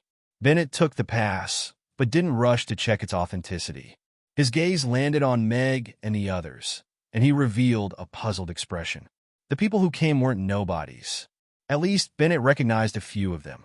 There was the princess of the Moon Nation, Barbara, who had contributed greatly in the battle with the devils. There was also the new leader of the vampire tribe, Camilla, who had been in the limelight recently. There was also the 10th-tier powerhouse who was standing behind the crowd and carrying a child. He also looked familiar. Although he couldn't recall his name, he should be from Lantis. His aura was similar to theirs. "Commander, should we arrest them?" the captain asked. Bennett raised his hand and gestured for him to step back. He looked at the pass in his hand. It was genuine. There were only 3 of these passes in the elven race. However, what most elves didn't know was that Princess Sally didn't have one. Therefore, this pass should have come from Irina. "What are your motives for coming here? Who sent you?" Bennett's right hand gripped the hilt of his sword. The coronation ceremony was imminent. If Irina came to cause trouble, he had to react in time. "It's big sister Sally. We are here to observe her coronation ceremony." "Uncle, please bring us in," Amy answered quickly, looking at Bennett innocently. "Half-elf?" Bennett looked at Amy, and his eyes widened. 7th tier. The magic waves in this 4-year-old half-elf's body had already reached the 7th tier. "It's her." A name flashed across his mind. The news of Crassus and Julian taking in a prodigy disciple had already spread across the Norland continent. Furthermore, the 2 of them had joined forces to fight the demonized Rankster, proving once again that they were still the best magic casters on the Norland continent. The captain's face turned cold, and he scolded, "How dare you? The Queen's name is actually—" "Shut up!" Bennett coldly cut him off. The captain's voice stopped abruptly. He looked at Bennett, and then at Amy. He only closed his mouth after a long while. There were many people in this world that couldn't be offended, and the youngest of them should be this little fellow in front of him. Bennett knew that even if it was a one-on-one battle, this little captain under his command might not be a match for her. Bennett threw the pass to Meg and said in a low voice, "We didn't invite anyone to this coronation ceremony. Everyone please go back. I was the one who invited them." Right at this moment, a cold voice sounded. End of chapter.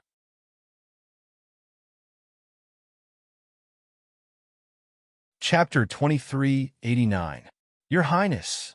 The iron-armored guards parted to the sides, opening up a path. Sally, dressed in a long silver robe with gold trimmings, walked over under the protection of the guards. Her every movement was full of the aura of a queen. Sister Sally, you're so beautiful today. Amy's eyes were sparkling as she waved her little hands at Sally. You're really beautiful. Yabamiya also had the expression of a little fangirl. Meg looked at Sally and also smiled. Who would have thought that the young girl who had been loitering outside the restaurant would become the queen of the elves? Your Highness? Bennett bowed slightly in greeting. The dark iron guard knelt down on one knee and bowed respectfully. Sally stopped beside Bennett and looked at Meg and the others with eyes full of surprise. Her lips curled up slightly, but she quickly stopped and maintained her aloof queen demeanor. She said in a cool voice, "These are my friends. Bring them to the best seats for the ceremony." Yes. Although Bennett had his suspicions, he didn't hesitate at all when it came to Sally's orders and acknowledged respectfully. Sally nodded slightly at Meg and the others, then turned and walked towards the door. She had thought that this would be a boring ceremony because the people she cared about wouldn't be present. Who would have thought that they would all be here? No one dared to look at her directly, so no one noticed the slight smile on her lips. Bennett looked at Meg and the others. Although he didn't know how they had become the princess friends, since the princess had given her orders, he would do as she said. Bring the guests to the viewing platform and choose the best seats. Bennett ordered the captain, then cupped his hands at Meg and the others. Sorry for the offense. He turned and left with Sally's guards. The elven captain looked a bit awkward. He was the one who had stopped them and had just said that he would arrest them, but the queen had slapped him in the face personally. These people in front of him really were the queen's friends. And from the way that little girl addressed them, they seemed to be on good terms. This way, please. The captain tried his best to squeeze out a smile as he led Meg and the others forward. The coronation ceremony was held in front of the Tree of Life, the holy tree of the elves. There was an ancient altar and solemn elves. Only the branches of the Tree of Life that swayed gently in the wind looked a little naughty. Seated on the viewing platform were the elven elders. This time, they were not arranged according to their status, but according to their age. The older the elves were arranged to sit in the front row. The young elves stood in the large square under the altar. Other than the elves guarding the border, almost all the elves had come to participate in this important ceremony. Regardless of their status, they stood on the square as equals, just like how their father stood here last time, watching the previous queen be crowned as a king. Meg's group entered the venue and immediately attracted countless gazes. Who are they?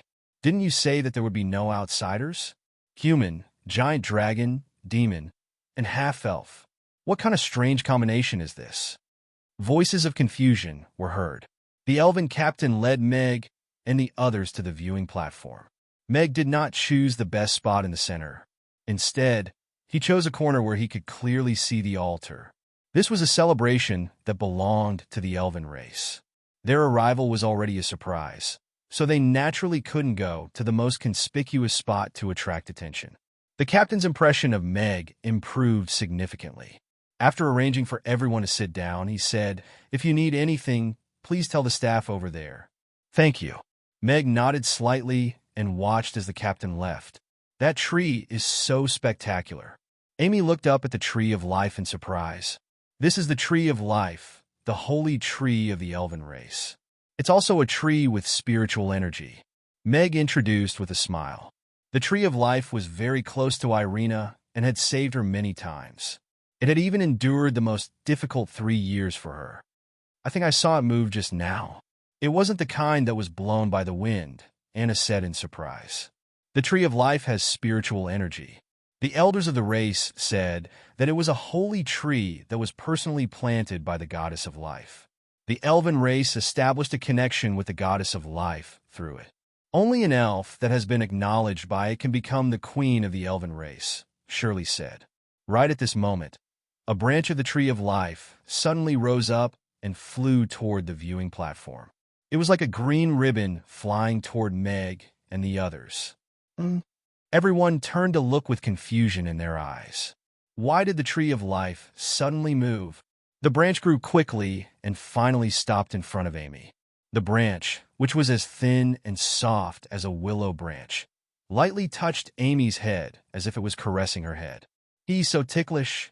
Amy laughed, but she didn't avoid it. A corolla appeared on the branch and gently placed itself on Amy's head. Then it patted Amy's head lightly. Green light dots fell like flower petals, as if it was giving her blessings. The branch quickly shrank back and swayed gently with the wind as if it had done nothing.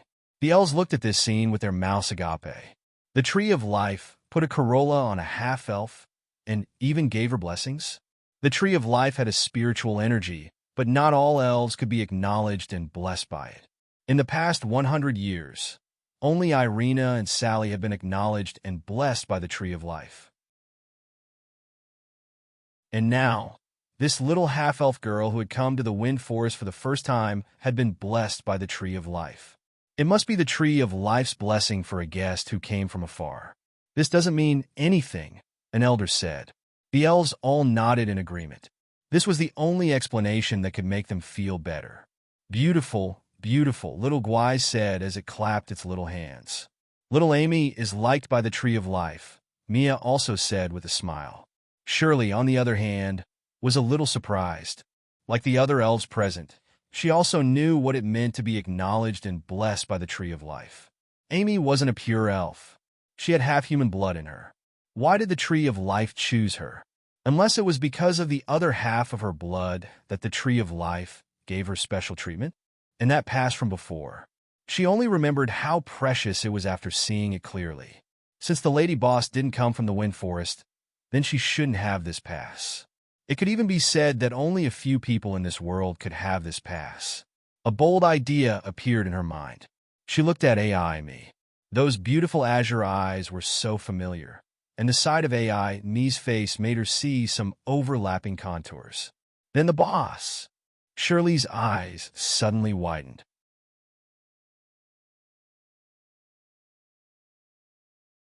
Chapter 2390. Shirley looked at Meg, who was smiling gently as he hugged Amy. She was a little dazed. The thought that rose in her heart was too shocking, and she couldn't be sure for a moment. If Amy was the princess's daughter, then the boss would be Alex, that godlike man. But such a godlike man's daily routine was actually to open a shop, cook, and take care of a child? This was too different from the image of the man in her impression. It couldn't be described as cute anymore. It was simply terrifying. But when this thought rose in her heart, she felt that Amy was more and more similar to the princess. That pair of beautiful eyes, that silver hair, and the equally shocking magic talent. Another point was that ever since the lady boss appeared in the restaurant, the princess had never come to the restaurant for a meal again. Now it seemed that it wasn't that she didn't come, but that she had changed her identity and was eating in the restaurant openly as the lady boss. Thinking back to the cooperation between the boss and the night elves, as well as the series of actions, it seemed more reasonable. This? Shirley raised her eyebrows slightly. Her expression and emotions were a little complicated. Just then, Meg happened to turn around and look at her. Their eyes met, and Meg smiled gently before looking away. Shirley blushed and hurriedly looked away. Looks like she can still control her emotions after revisiting the old place. Meg thought to himself.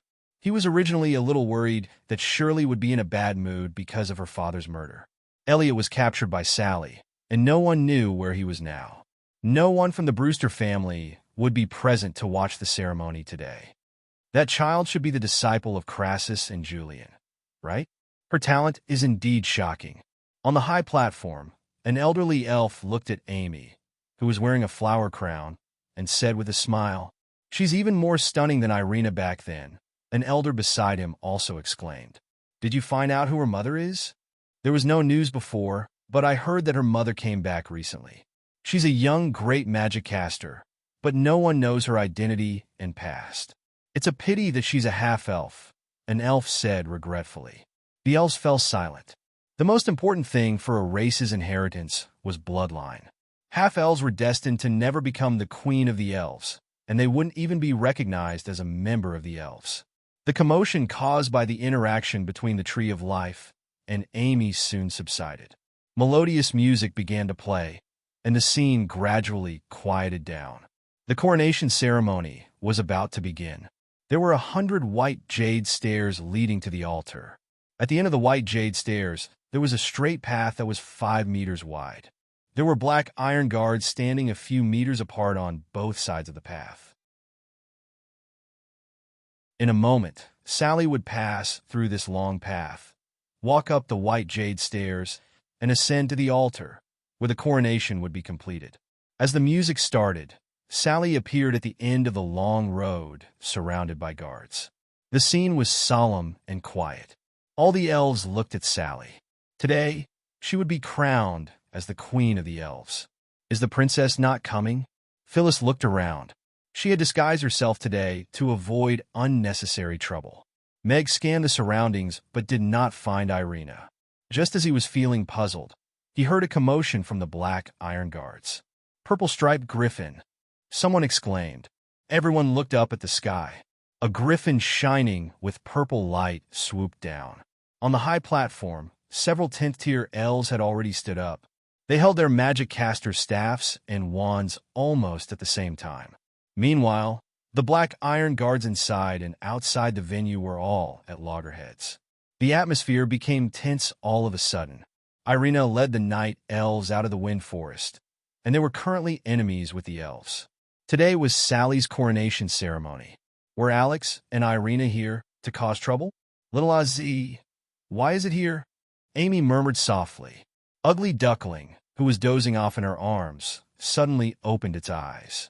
It arched its back slightly, and its fur stood on end. It let out a soft warning whimper. Stop it. It's not imposing at all. It's unpleasant to hear. Amy slapped Ugly Duckling's head. Meow, meow. Ugly Duckling immediately lost its imposing manner.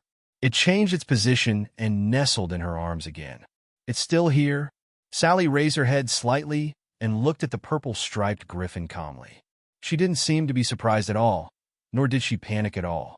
No one was in a hurry to make a move. Everyone present knew that if these two really wanted to ruin today's coronation ceremony, no one would be able to stop them. Although they felt aggrieved, this was an ironclad fact. Even their greatest reliance, the Tree of Life, was waving its branches at the guests in the sky, appearing extremely enthusiastic and happy.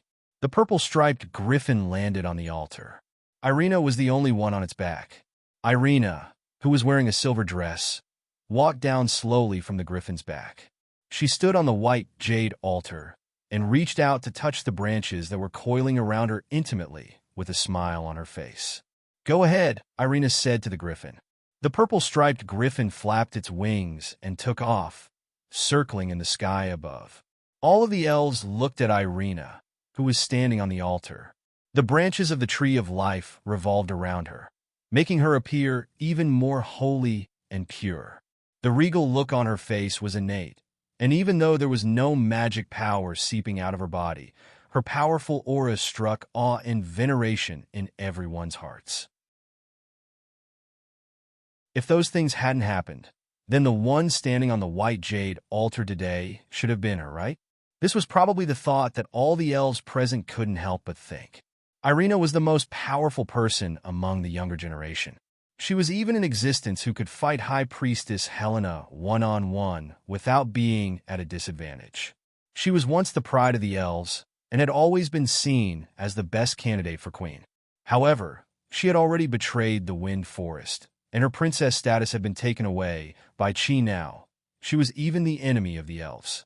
Now that she had come to the ceremony and landed directly on the coronation altar, was she preparing to cause trouble? Irina, what do you mean by this?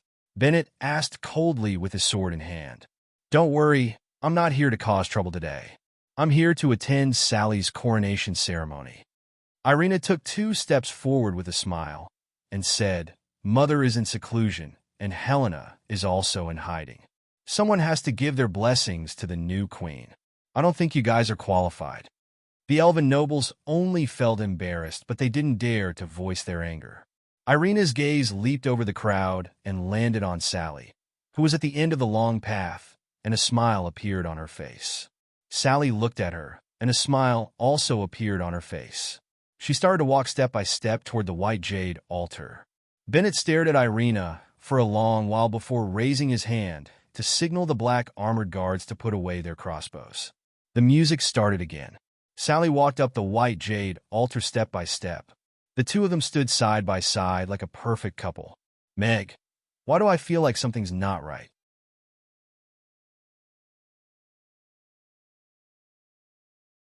Chapter 2391. All of the elves had thought that this was going to be an intense meeting, but to their surprise, Irina and Sally didn't seem to be in the slightest.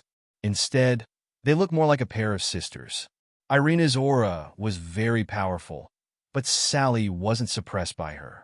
The queen and high priestess were in seclusion, so the coronation ceremony was supposed to be presided over by the elves. However, Irina was going to preside over the coronation ceremony for Sally. All of the elves wore peculiar expressions. Irina was powerful, but they didn't think it was appropriate for her to preside over the coronation ceremony. Irina looked at Sally and said, "These guys don't even know how to communicate with the Tree of Life.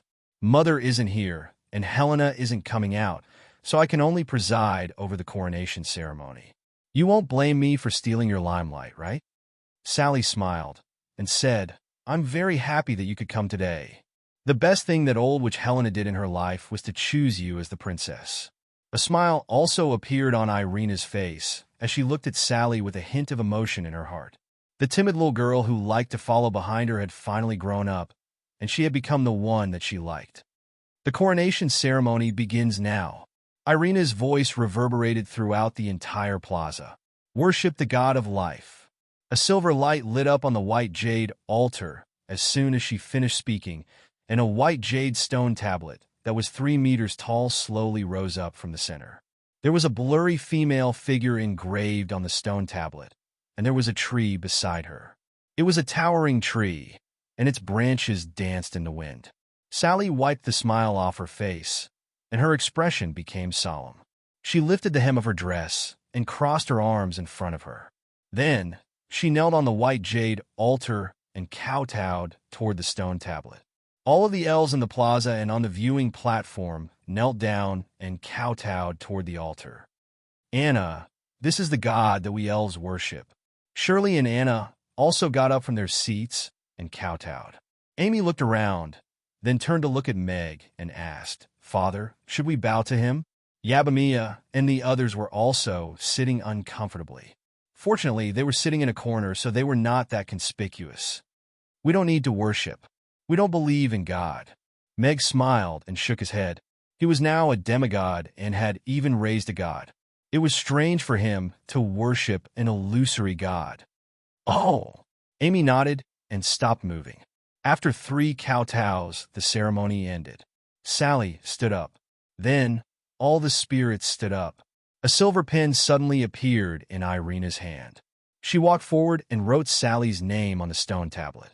Looking closely, there were more than 10 names before Sally's name. They were all the names of the elven queens.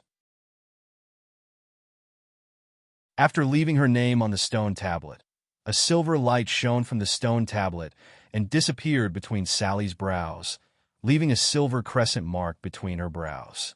"The goddess of life has acknowledged Sally," Shirley said softly. Meg looked at the stone tablet curiously. He wondered where the goddess of life was now. Had she already ascended, or was she trapped somewhere like the sea god, waiting for a chance to reincarnate? "Crown the holy tree and ascend to the throne." Irina's voice sounded again. The branches of the tree of life parted, and golden and green spots of light shone like stars in the sky, even overshadowing the light of the sun. A branch drooped down and took out a golden crown from the top of the stone tablet. The golden crown shone brightly under the sun. In the middle of the crown, there was a teardrop-shaped sapphire embedded. A holy aura emanated from the crown, making people want to bow down and worship it. "Is it a divine weapon?" Meg's eyes lit up as he felt an unusual aura from the crown. A crown, it's so beautiful. Little Gwai stared at the crown with sparkling eyes before turning to look at Meg. I want it. That won't do. Meg shook his head and looked at the trident in Little Gwai's hair that was used as a hairpin. It was something left behind by the gods. Looking at the crown, the elves' expressions became even more pious and fanatical. The branch curled up the crown and slowly lowered it onto Sally's head before placing it on her head. The golden light enveloped her, and it was so dazzling that people instinctively looked away and didn't dare to look directly at her. Irina narrowed her eyes slightly as she looked at Sally with the crown on her head. She was in a daze for a moment. Ever since she could remember, everyone had told her that she would wear this crown and become the queen of the elven race. It was such a heavy thing that forced her to become stronger and break the records left behind by her predecessors. She didn't know when it started, but she suddenly hated this arrangement. Maybe it was when she saw that young man in the Magus Tower? Or maybe it was because there was no one else in the same generation who could fight. Or was it because of those disgusting rules and systems? That was why she ran away from home and escaped from the Wind Forest to travel all over the Norland continent. She was no longer the cold and noble princess of the elven race. She defeated all the magic casters in the world at the Magic Caster Tournament in Rodu and won first place. She tricked Dracula into organizing an exhibition of vampires eating grass on the Demon Islands and earned a huge sum of money. She brought Alex to rob the vault of the Golden Dragon Island and filled 12 space rings. She did many things that were considered unorthodox by the elven elders, but she became the idol of the younger generation. That was because she was so powerful that she became a legend at such a young age. She left behind a string of undefeated battle records, and she walked side by side with the most powerful man on the Norland continent. She didn't like this arrangement and didn't think she could be a qualified queen. She thought she couldn't escape from the arrangement of fate, but she didn't expect Sally to replace her as the new princess, and now she was even crowned queen. Willow took out a golden scepter from the stone tablet and handed it to Sally. Crown, scepter, the symbol of the elven queen's power. From this moment onwards, Sally was officially the queen of the elven race. With the crown on her head, Sally took a step forward, raised the golden scepter in her hand, and loudly said, "My people, the god of life blesses you. Queen, your majesty." The elves began to cheer with fanatical and worshipful expressions. The branches of the tree of life swayed, and spots of green light scattered on the square and landed on the elves' bodies. The aura of life surged, and the spots of light merged into their bodies, healing all their hidden injuries and old illnesses. Irina looked at this scene with a smile and slowly stepped back. She believed that Sally could do better than her and bring a brighter future to the elven race.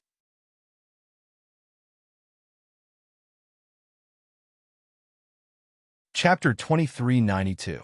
Sally was crowned king and blessed her people. She became the new queen of the elves amidst the cheers. Mag and the others also stood up to give their blessings and applause to Sally. From how Sally treated Elliot and the others before she ascended to the throne, Mag was certain that the elves would have a bright future. Under Sally's leadership, they would enter a new phase. But what were the elven queen and Helena doing? They were in seclusion and didn't even show up for such an important event like the queen's coronation. The coronation ceremony was about to come to an end. Next, the queen led all the elves to worship the goddess of life and asked for the protection of the elven race. Next, there were singing and dancing performances, which marked the official start of the ceremony. Sally gripped the scepter in her hand tightly. She felt the heavy weight. This was the responsibility of the entire elven race. The future of the entire race was now in her hands. Although she had prepared herself mentally, she still felt a lot of pressure when she put on the crown and held the scepter that symbolized power. She looked at the enthusiastic and trusting faces below her. However, when her gaze fell on the group of elves in the corner and saw the smiles and encouragement on their faces, she suddenly felt a lot of courage. Her gaze also became determined. "Congratulations, Your Majesty," Irina said with a smile. "Thank you." Sally nodded with sincerity and gratitude. Irina waved her hand and walked down the altar. The rest was up to Sally. As the queen, it was very important for her to lead her people through the first worship ceremony. Irina stepped down from the altar and onto the viewing platform. The elves sitting in the center all stood up and made room for her. Irina looked at them and chose a seat. Sister Irina is so cool. Yeah, she has such a strong aura and a big heart. She's so cool. The girls in the restaurant all turned into fangirls. Phyllis wasn't too surprised. The outside world seemed to be sad that the princess couldn't become the queen, but she knew that the princess never wanted to be the queen. The music sounded again, and 2 rows of elves presented freshly picked melons and fruits. They placed them on precious jade plates and placed them on the altar. Sally led all the elves and started the grand and complicated sacrificial ceremony. Meg and the others watched from the side with great interest. It was rare to see such a grand ceremony. Meg stared at the stone tablet on the white jade altar. While the elves were chanting and praying, there seemed to be a mysterious aura that was pulling strands of power towards the stone tablet. This is the power of faith? Meg raised his eyebrows and closed his eyes. Within the darkness, wisps of green-white gas appeared above the elf's head and flew towards the stone stele. Just as he thought, the god of life relied on the elves to constantly absorb the power of faith, and in return, she protected the elves to a certain extent. To a certain extent, this could be said to be a mutually beneficial transaction. Meg was gathering fans, teaching them how to cook, absorbing their power of faith, and condensing divinity. It was actually similar. The only difference was that the god of life provided healing and faith, while Meg provided cooking skills and cooking skills. Meg opened his eyes and sized up the stone tablet. But where is the god of life? Is she hiding in this stone tablet? It shouldn't be. This might be a medium to absorb the power of faith. Just then, the silver light on the stone tablet suddenly brightened. The dazzling light made Meg squint his eyes. The stone tablet seemed to be burning, and the light became brighter and brighter. This is... Meg's expression became serious because it seemed that other than him, no one else present felt this change, including Sally, who was closest to the stone tablet on the altar. She was still praying devoutly.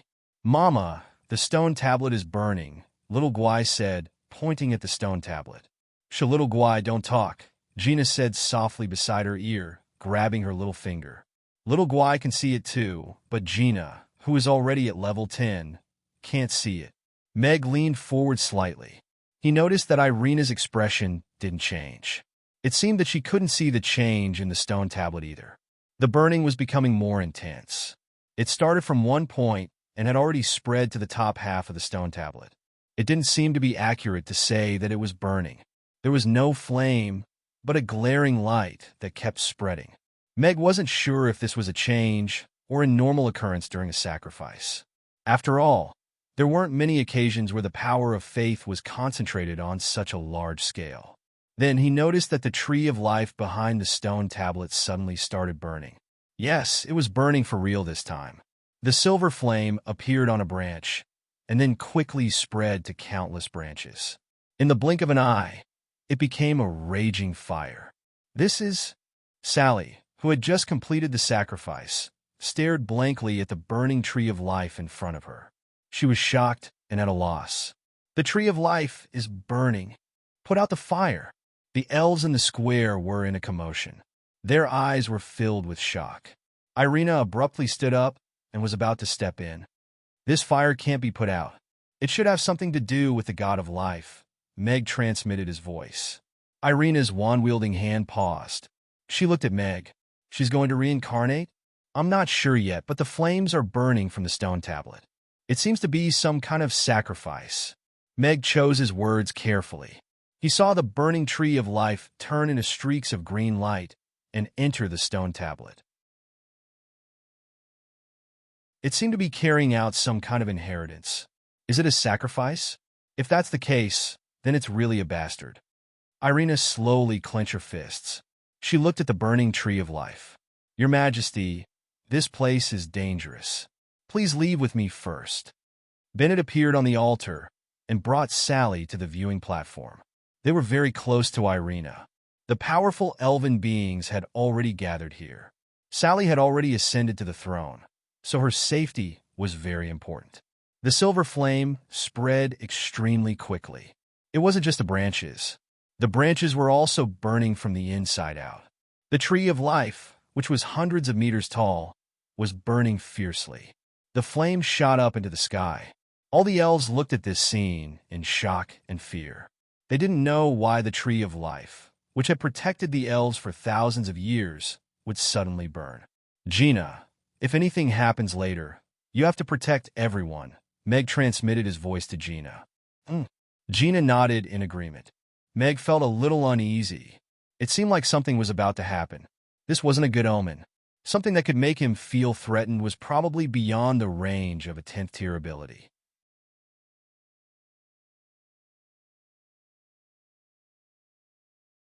Chapter 2393. The tree of life was burning fiercely, but what everyone couldn't see was that the stone tablet in the center of the white jade altar was much brighter than the tree of life. However, after absorbing the energy of the tree of life, streaks of green light appeared on the stone tablet. They spread over the stone tablet like a net and looked like some kind of ancient runes. It looked very mysterious. What's going on? Irina transmitted her voice to Meg. The tree of life is burning for the stone tablet. It's not right to call it a sacrifice. It's more like some kind of inheritance. The energy accumulated by the tree of life for thousands of years was all transferred into the stone tablet. However, you guys can't see this process. Only Xiao Guai and I can see it, Meg quickly explained. Irina frowned in deep thought. In her eyes, the stone tablet didn't change at all. It was just a little brighter because of the light. The tree of life had accumulated so much energy over thousands of years. Why did it choose to pass on this kind of inheritance today? And in the presence of so many people? The elves panicked. Some elves tried to use water-type magic to extinguish the fire, but all the magic failed before it could reach them, including 10th tier magic. Can we only watch it burn? Sally asked Irina. This might be God's will. We can't stop it. Irina shook her head. What bullshit God's will? If not for the fact that magic was ineffective, she wouldn't watch the tree of life burn to ashes. Sally pursed her lips. Since even Irina said so, there was no way to change this. She didn't expect the tree of life to burn on the day she ascended the throne. The burning of the tree of life was a big deal. Meg wondered if the former queen and Helena would come out to help. The fire didn't last for too long. After about 10 minutes, the fire stopped. No ashes were left, and no charcoal was left. The tree of life that was hundreds of meters tall completely disappeared in the fire, leaving only an empty pit. The buildings built around the tree of life seemed even more desolate now. The entire place was silent. Only the elves were crying softly. The symbol of the elven race seemed to have disappeared at this moment. Only Meg knew that the tree of life didn't disappear. It entered the stone tablet in another way. On the mural, the tree of life that the elven goddess was leaning against had turned green. It was bright and vibrant, as if it was alive. Wah! Right at this moment, a baby's cry broke the silence. At the top of the stele, countless green vines grew out and intertwined to form a cradle, supporting a baby girl as it slowly rose. The energy of the tree of life poured into the baby's body. The elves saw this scene, and their mouths were wide open. This is the divine infant. An elder from the elf tribe stammered. The reincarnation was successful.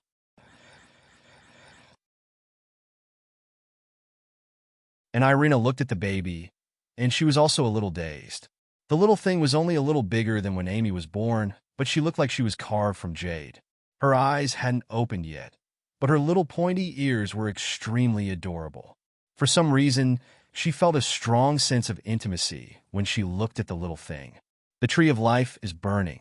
The divine infant has been reincarnated. The goddess of life has reappeared. An old elf yelled. The elves finally came to their senses, and they also fell into a frenzy. They looked at the baby on the stone tablet with feverish expressions and knelt down in worship. What should we do now? Sally was dumbstruck for a moment before turning to Irina. You're the queen. so you should be the one to carry the baby down. This is a child bestowed by God, Irina replied. Sally nodded and walked down the viewing platform toward the altar. Right at this moment, a sudden change occurred. A black hole suddenly appeared in the sky, and a huge figure appeared. It was a strange creature that looked to be at least 100 meters tall. It had 6 hairy legs like a spider, and its body was similar to that of a forest troll. It was thick and full of sharp spikes. What was even stranger was that it had 3 heads and 6 arms. It was like a monster that had been randomly pieced together. Meg was familiar with this structure. A great old one? Meg stood up, and his expression became serious. At the same time, a black ray of light shot out and flew toward the baby on the stone tablet. "Intruder!" Bennett yelled, and almost at the same time he unsheathed his sword. His figure suddenly flashed, and he held the sword with both hands as he slashed at the black ray of light. The sword was very fast. At the very least, it could be ranked in the top 3 among the swordsmen that Meg had seen. However, that black ray of light was very cunning. When the sword slashed at the black ray of light, it was only an illusion. Almost at the same time, a capsule-shaped metal cabin appeared beside the stone tablet. The cabin door opened, and the baby was locked inside along with the baby. "Stop him!" The elven powerhouses present attacked almost at the same time. Some tried to stop the metal cabin, while others started to attack the intruder. However, after the metal cabin took away the baby, it disappeared with a flash of black light. When it reappeared, it was already in the monster's hand. "Hi, really is the divine infant." A sharp, ear-piercing laugh came from the monster's mouth. "It's spatial magic. This monster is very strong," Barbara said seriously. "I'm afraid we have to run. If we can't win, we'll run. There's nothing embarrassing about that. Let's go." Meg stood up and led the way. "Everyone, what are you waiting for? Hurry up and run." Meg carried Amy and jumped over the railing at the side to leave. "Let's go." This is indeed not a battle that we can participate in. Barbara also stood up and ran. She had a deep memory of the battle in the north. Against such a monster, level 8 and level 9 beings would be nothing but food. Meg took Amy's group and ran away. His priority was to ensure the absolute safety of his own people, followed by the divine infant. He was still not sure whether that guy was a great old one or not. There was no obvious magic power, but his appearance was somewhat similar. His energy level was indeed above level 10. The elven powerhouses were all present, including Irina. Meg believed that they could hold on for a while. Moreover, the elven queen and Helena should not be able to hide anymore, right? "I'm taking this child away. You can't stop me." The monster's sharp voice was full of mockery. Space began to distort, and a black hole appeared, about to cover it. "Put down the child." At this moment, a cold shout was heard. The black hole that had yet to form collapsed instantly.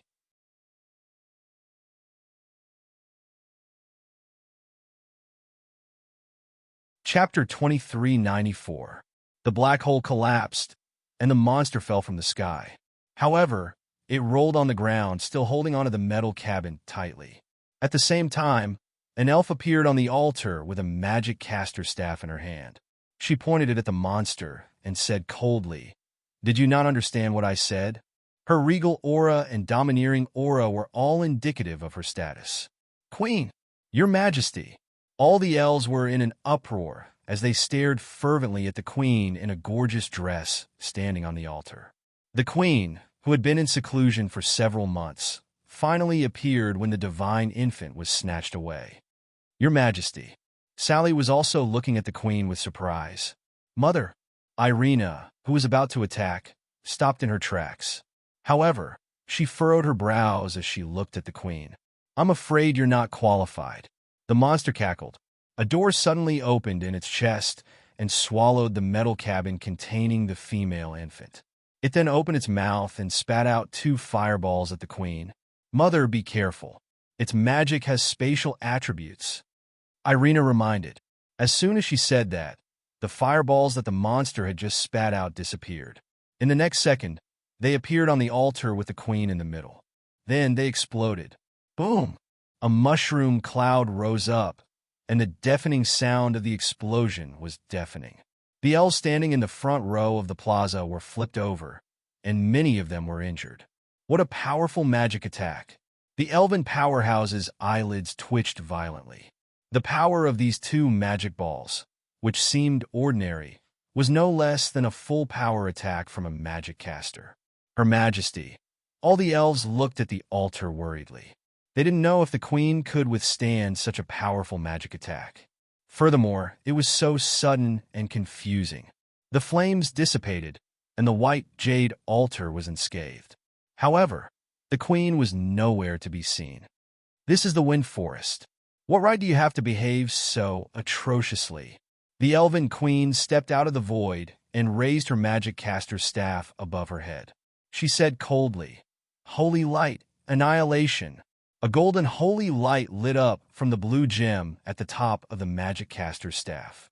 It instantly traversed space and pierced through the monster's heart. A hole that was several meters wide appeared in the monster's chest. Both ends of the hole were penetrated. Interesting. Lowering his head to look at his chest, he let out an ear-piercing laugh. Suddenly, he patted his chest to erase the hole. At the same time, black ripples appeared around his body and spread out in all directions. My attack is ineffective? The queen frowned. The wound on the monster's chest had already healed, but his aura had not weakened at all. Just as she was distracted, the black ripples had already enveloped her. She wanted to retreat, but when she activated her spatial magic, it was as if she had fallen into a swamp. She was unable to step into the void. Domain? What a troublesome fellow. The queen frowned. You want to run now? It's too late. The monster laughed. Its huge mouth opened, and a huge fireball began to condense. Stars fall. A cold voice sounded. A starry sky suddenly appeared above the monster's head. Dozens of stars fell from the sky and turned into meteors. They suddenly appeared above the domain and smashed towards the monster. It's the high priest. The elves, who were already several hundred meters away, looked up at the starry sky with elation on their faces. The void restriction was not easy to break from the inside, but it was easier to break from the outside. Dozens of meteors fell. The huge energy wave destroyed the no-fly domain of the monster and fell straight towards the monster. Holy light, sweep away all the filth. At the same time, Irina, who was standing on the viewing platform, raised the magic caster's staff in her hand. A ray of holy light shot out and instantly pierced through the monster's middle head. Although the monster tilted his head, half of his head was still directly cut off by the holy light. However, the cut-off head did not explode. Instead, it showed a metallic luster. How interesting. The monster's right head suddenly turned towards Irina and grinned. As soon as he finished speaking, his 6 arms suddenly waved. Like a huge paddle, they directly slapped at the meteors that were wrapped in flames. Bang! The huge meteorite was directly smashed into a sky full of fireworks by his huge palm. Bang, bang, bang. In the blink of an eye, dozens of meteors were all slapped away by him. Some of them landed in the crowd of elves, killing and injuring many elves. However, that monster was not hurt at all. Organized the elves to evacuate from this place. Irina and Sally communicated through voice transmission as they looked at that monster seriously. All right. Sally nodded and quickly left. A battle of this level was not something she could participate in. Her priority was to minimize the casualties of her elves as much as possible. Helena appeared on the altar with the water sphere in her hand. She also looked at that monster with a serious expression. This fellow was too powerful. It had not even displayed its full power, but it was already giving them immense pressure. A casual attack was the power of a 10th tier full power attack. It directly hit Irina and the Queen's attacks, but it was unable to cause any substantial damage to it. Its terrifying physical body that could slap away the meteors and the fearsome power of its magic were really a headache. What kind of monster was this? A demon? It did not seem like one.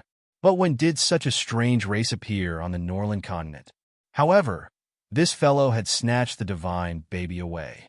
There was no way they could let it go. The 3 of you are not bad. However, You are still far from being able to keep me here." The monster shook his head.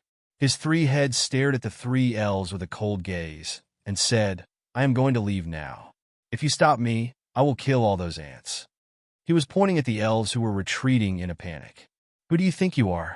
How dare you threaten my people in front of me? Crawl!" The queen slammed her magic caster staff on the ground. Beams of light suddenly lit up in the wind forest and converged in the sky above the capital city. A golden spell formation descended from the sky like an inverted bowl and trapped that monster, the queen, and Helena inside. "Do you think this can trap me?" The monster sneered. He suddenly accelerated and crashed into the nearest wall of light. Bam! There was a dull thud. The wall of light did not budge.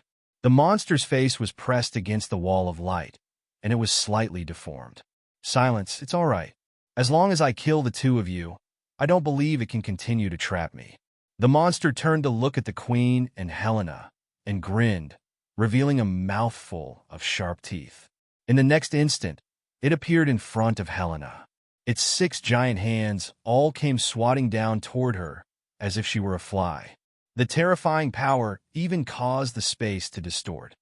"Shifting stars," Helena chanted silently.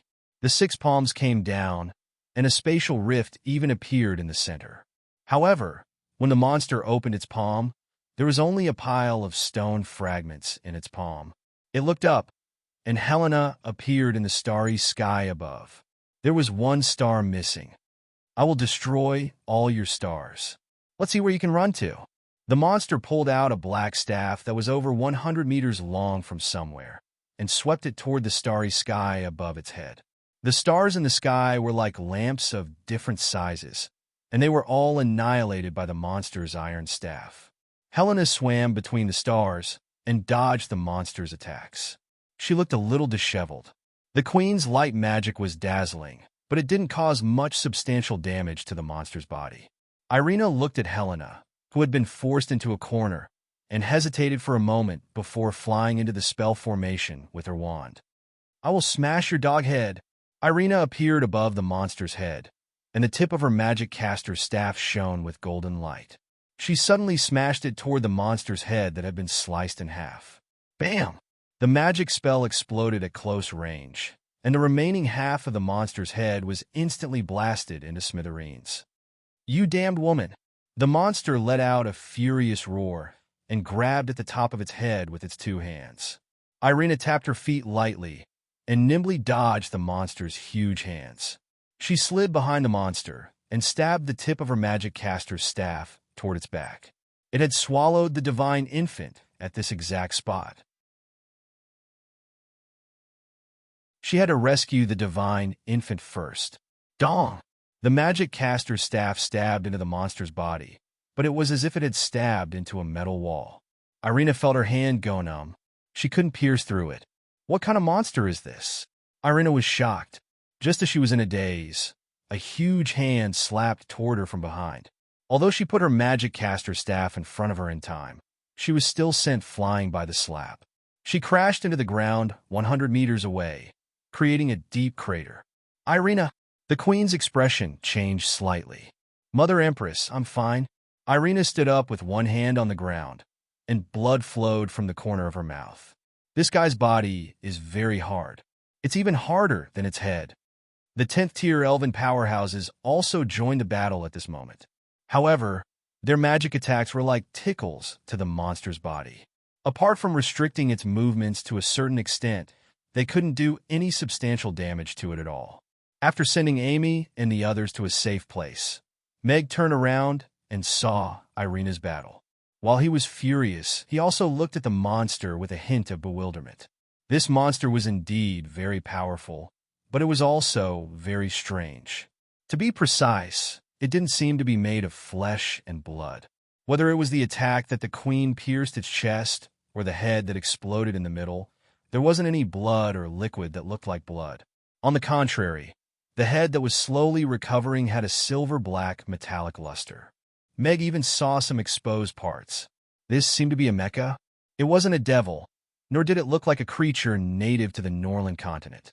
High-precision machinery, Powerful strength, Meg took out his communicator and sent a message to She. Then he fixed an image recording stone on a tree at the side, facing the direction of the spell formation. Amy, you have to protect everyone. I'm going to help your mother. Meg patted Amy's head gently and left silently. The people in the restaurant who were anxiously concerned about the battle did not notice Meg leaving. Other than Shirley, who had been paying attention to Meg to see when he would make a move, noticed Meg leaving immediately. For some reason, she, who was originally nervous, suddenly felt a lot more relaxed. Was Alex, that godlike man, finally going to make a move? What should we do? Princess Irina and the others don't seem to be able to defeat it. Should we go and help? Yabamiya asked worriedly.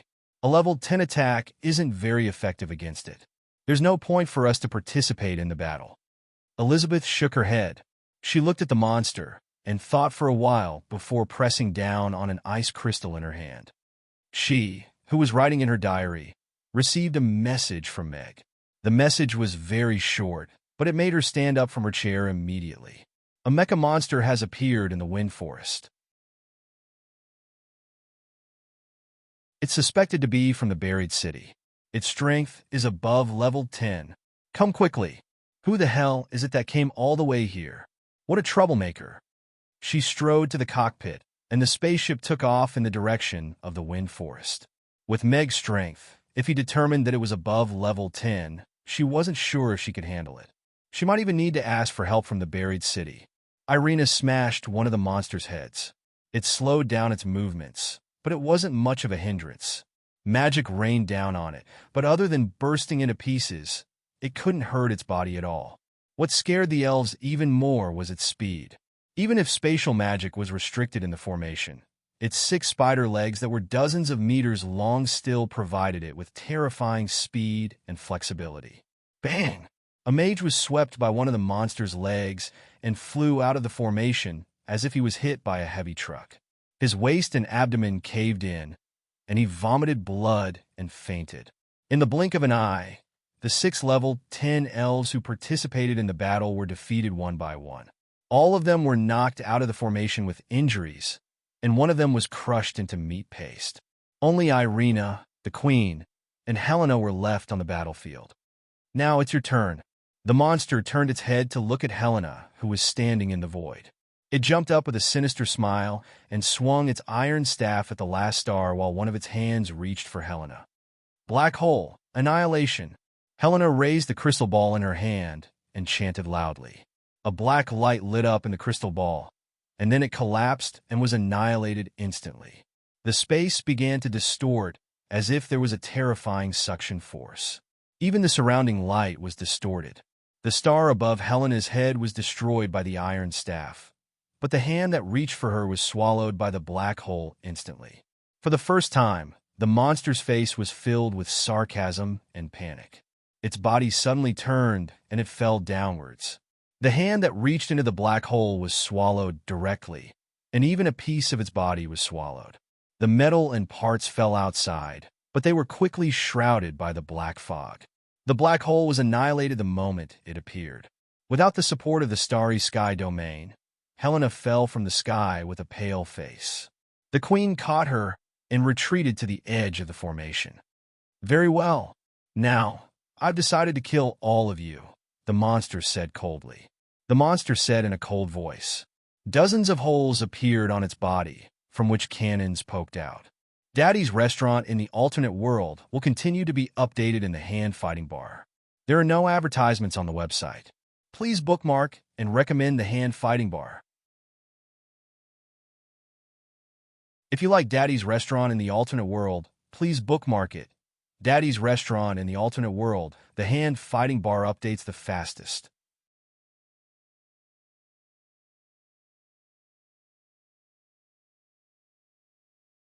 Chapter 2395. The ghastly cannon barrel glowed with black and gold light. Irina felt an unprecedented sense of danger. She felt as if her aura had been locked onto, and she couldn't escape. Irina, help Sally look after our forest. Also, you must protect the divine infant. That's the reincarnation of the goddess of life. The queen's voice sounded in Irina's ears. In the next instant, a golden teleportation portal lit up under her feet. Queen Mother! Irina was shocked. However, a golden light flashed in front of her, and she had already appeared outside the portal 1,000 meters away. This time, it's still up to us to protect our forest and our people. The queen looked at Helena with a smile. Okay, I'll accompany you. Helena held her hand, just like the promise they made 800 years ago on the battlefield that was filled with devastation. The two of them looked at the monster and raised their magic caster staffs and crystal balls. Go to hell! The monster roared angrily. Countless tongues of fire shot out from the cannon barrel, turning into blazing fireballs that blasted in all directions.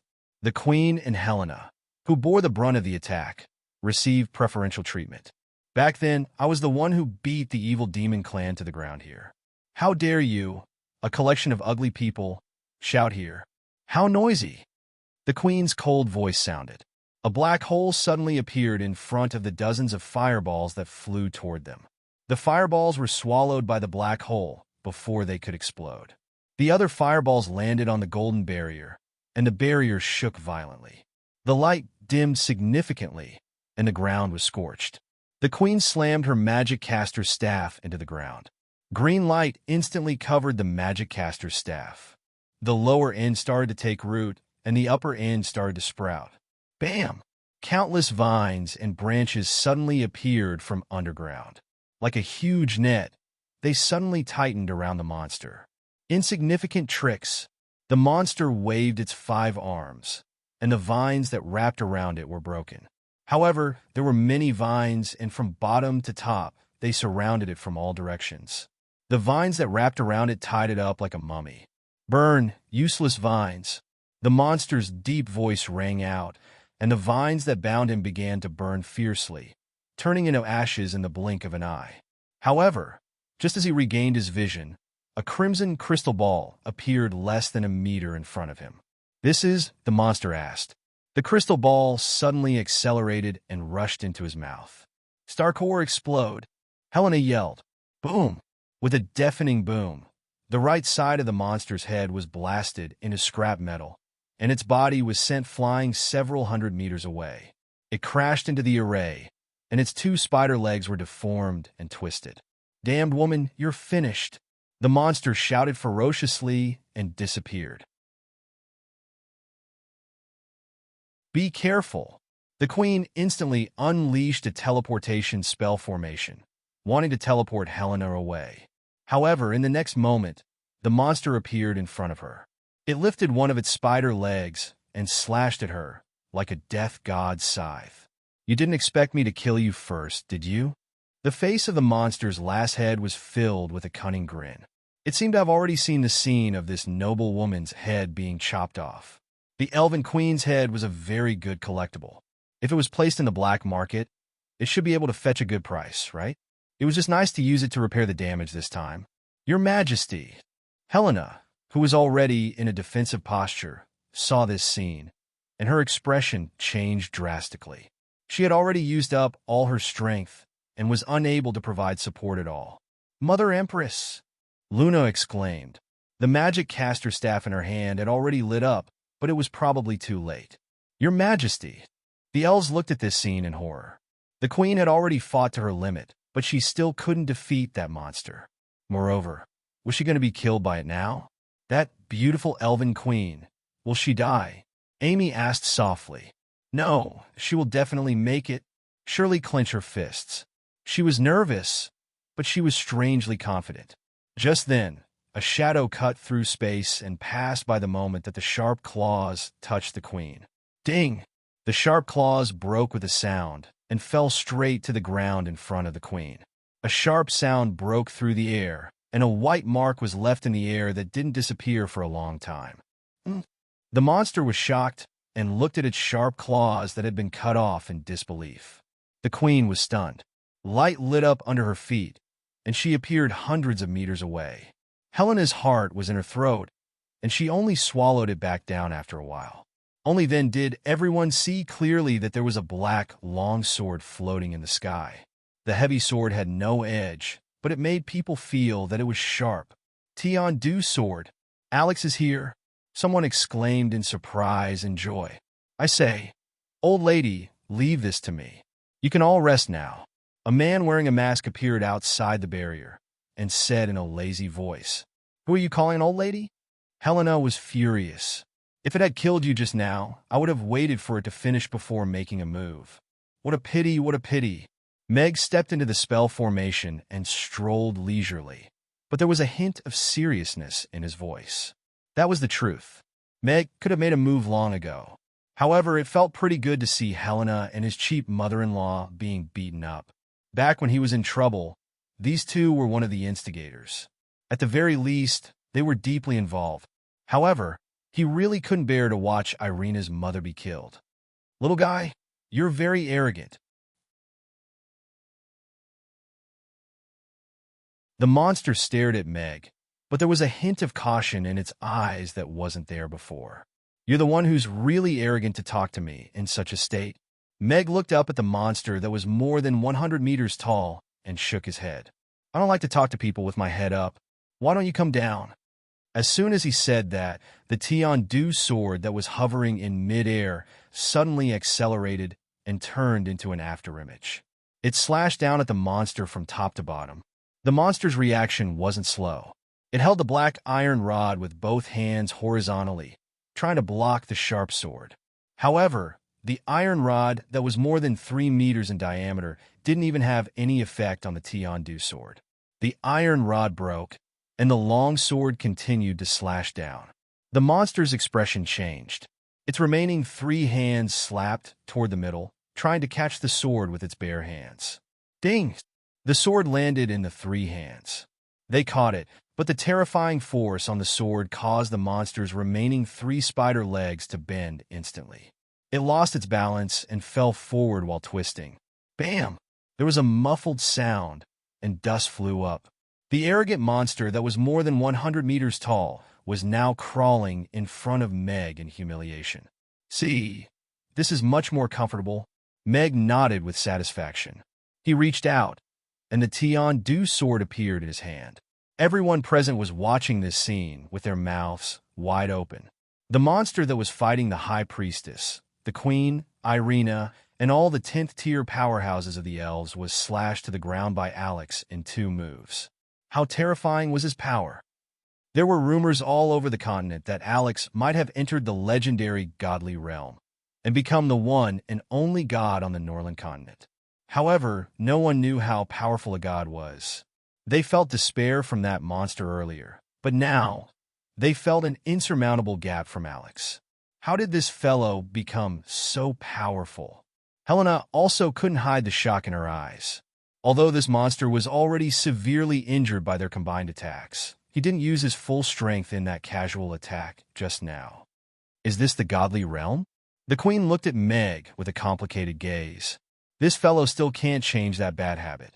Irina held her forehead with her hand. Why didn't she feel proud at all? The monster is defeated. So powerful. Uncle Alex is super powerful. Amy jumped up in surprise. Papa is so powerful. Little Guai clapped her hands too. Gina quickly reached out to cover the little one's mouth.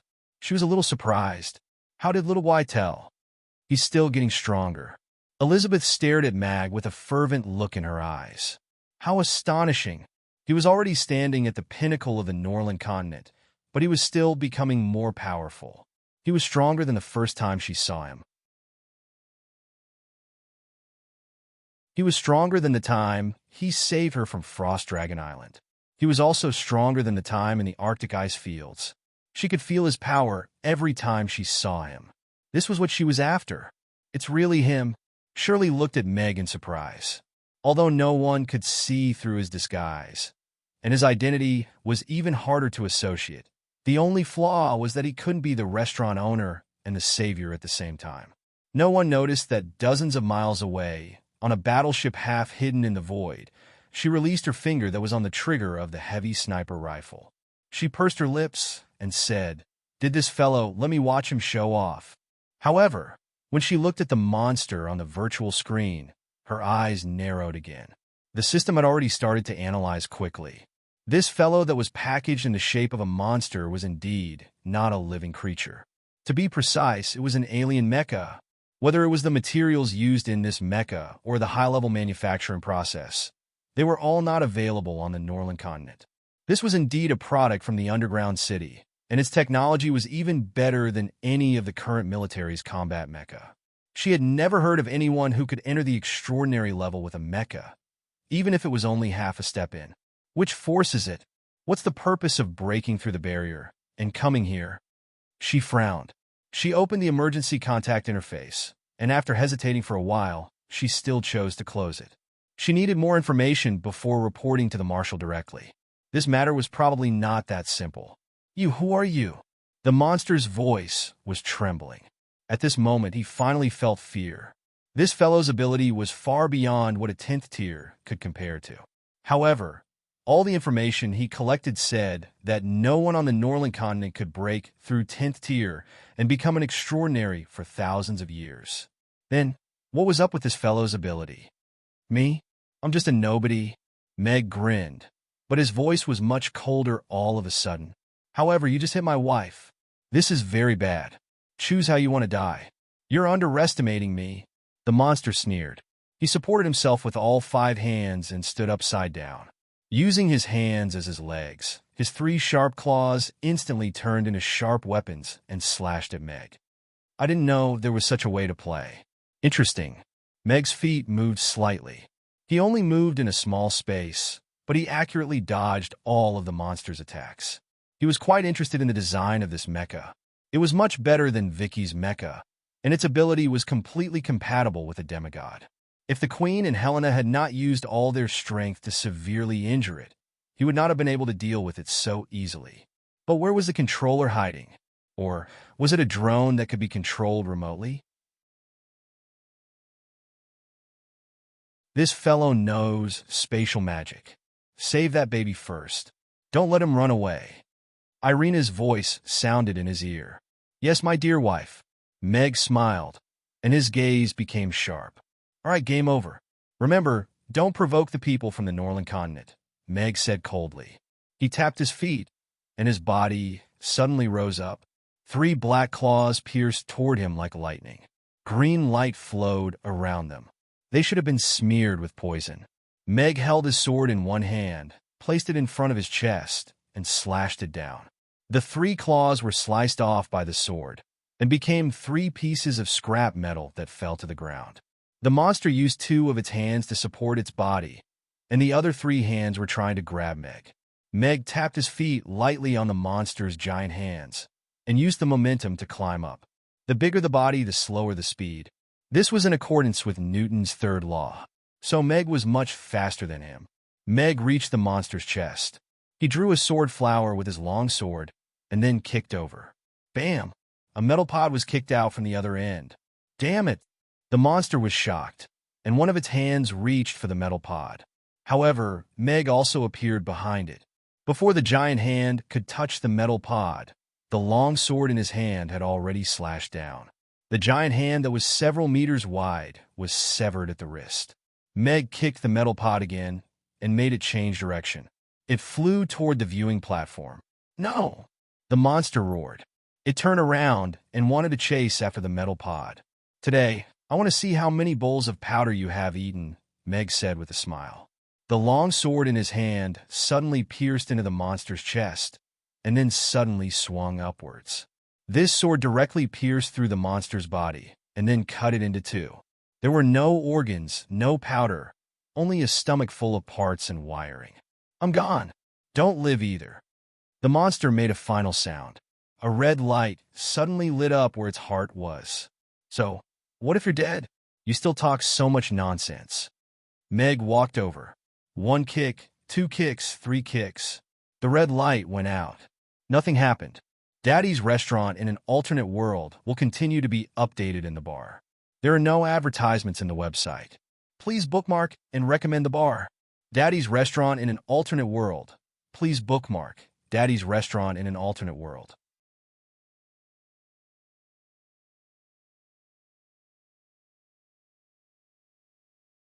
Chapter 2396.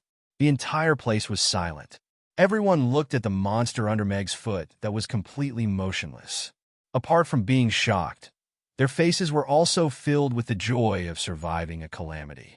At this moment, everyone was looking at Meg with gratitude and fanatical worship. This man was simply too powerful. A monster that could withstand the attack of a 10th-tier powerhouse couldn't even last 10 moves under his sword. Master Alex is too powerful. He is so compatible with big sister Irina, Yabamiya said enviously.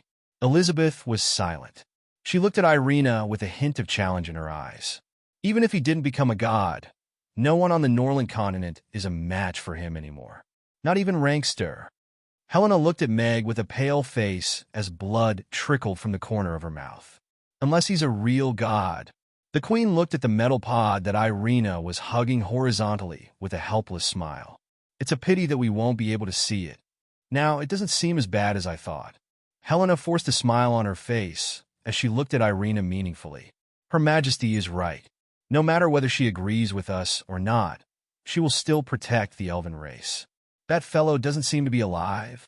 The queen's gaze landed on the monster's remains with a puzzled expression. Is it a puppet technique? But how can there be such a powerful puppet in this world?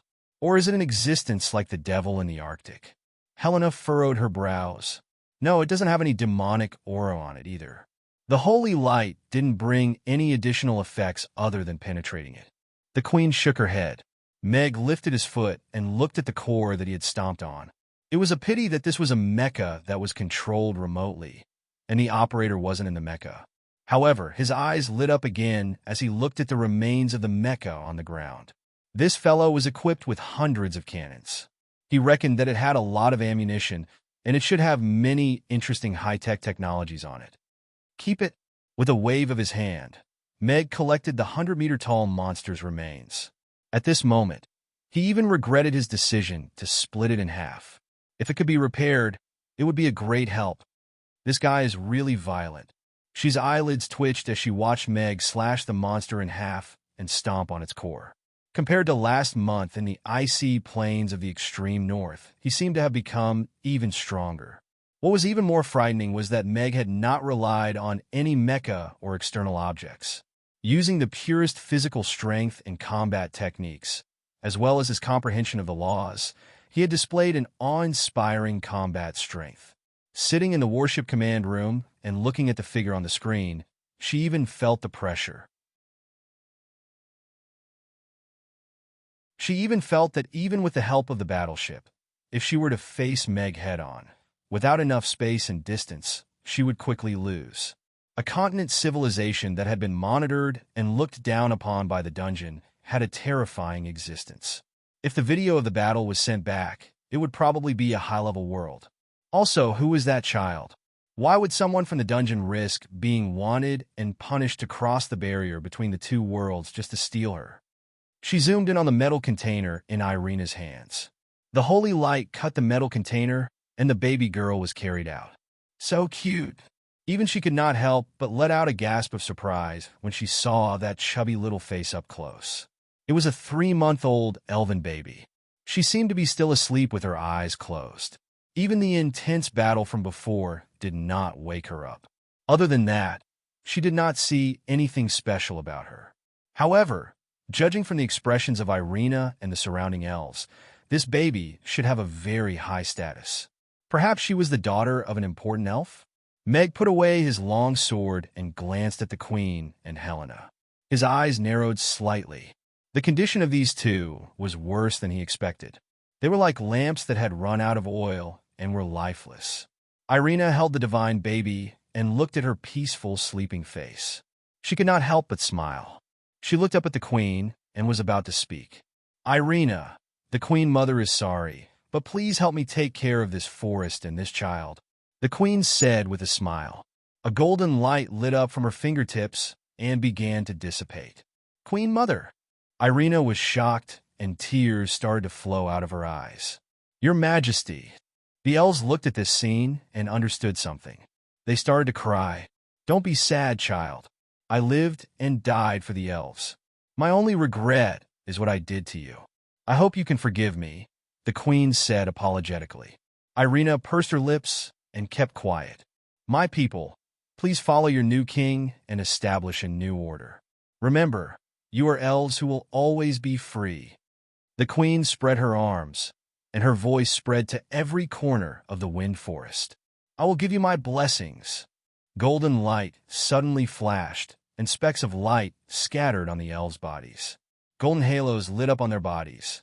In the crater left behind by the burning of the tree of life, a small sapling appeared, emerald green and glistening. Your Majesty! The elves all knelt down on one knee and cried. I don't ask for your forgiveness, but I admit that I made a foolish decision back then. Helena looked at Irina calmly. Her gaze fell on the child in her arms, and her eyes became reverent. Please protect her. This is the future of the elven race. They're the future of the elven race.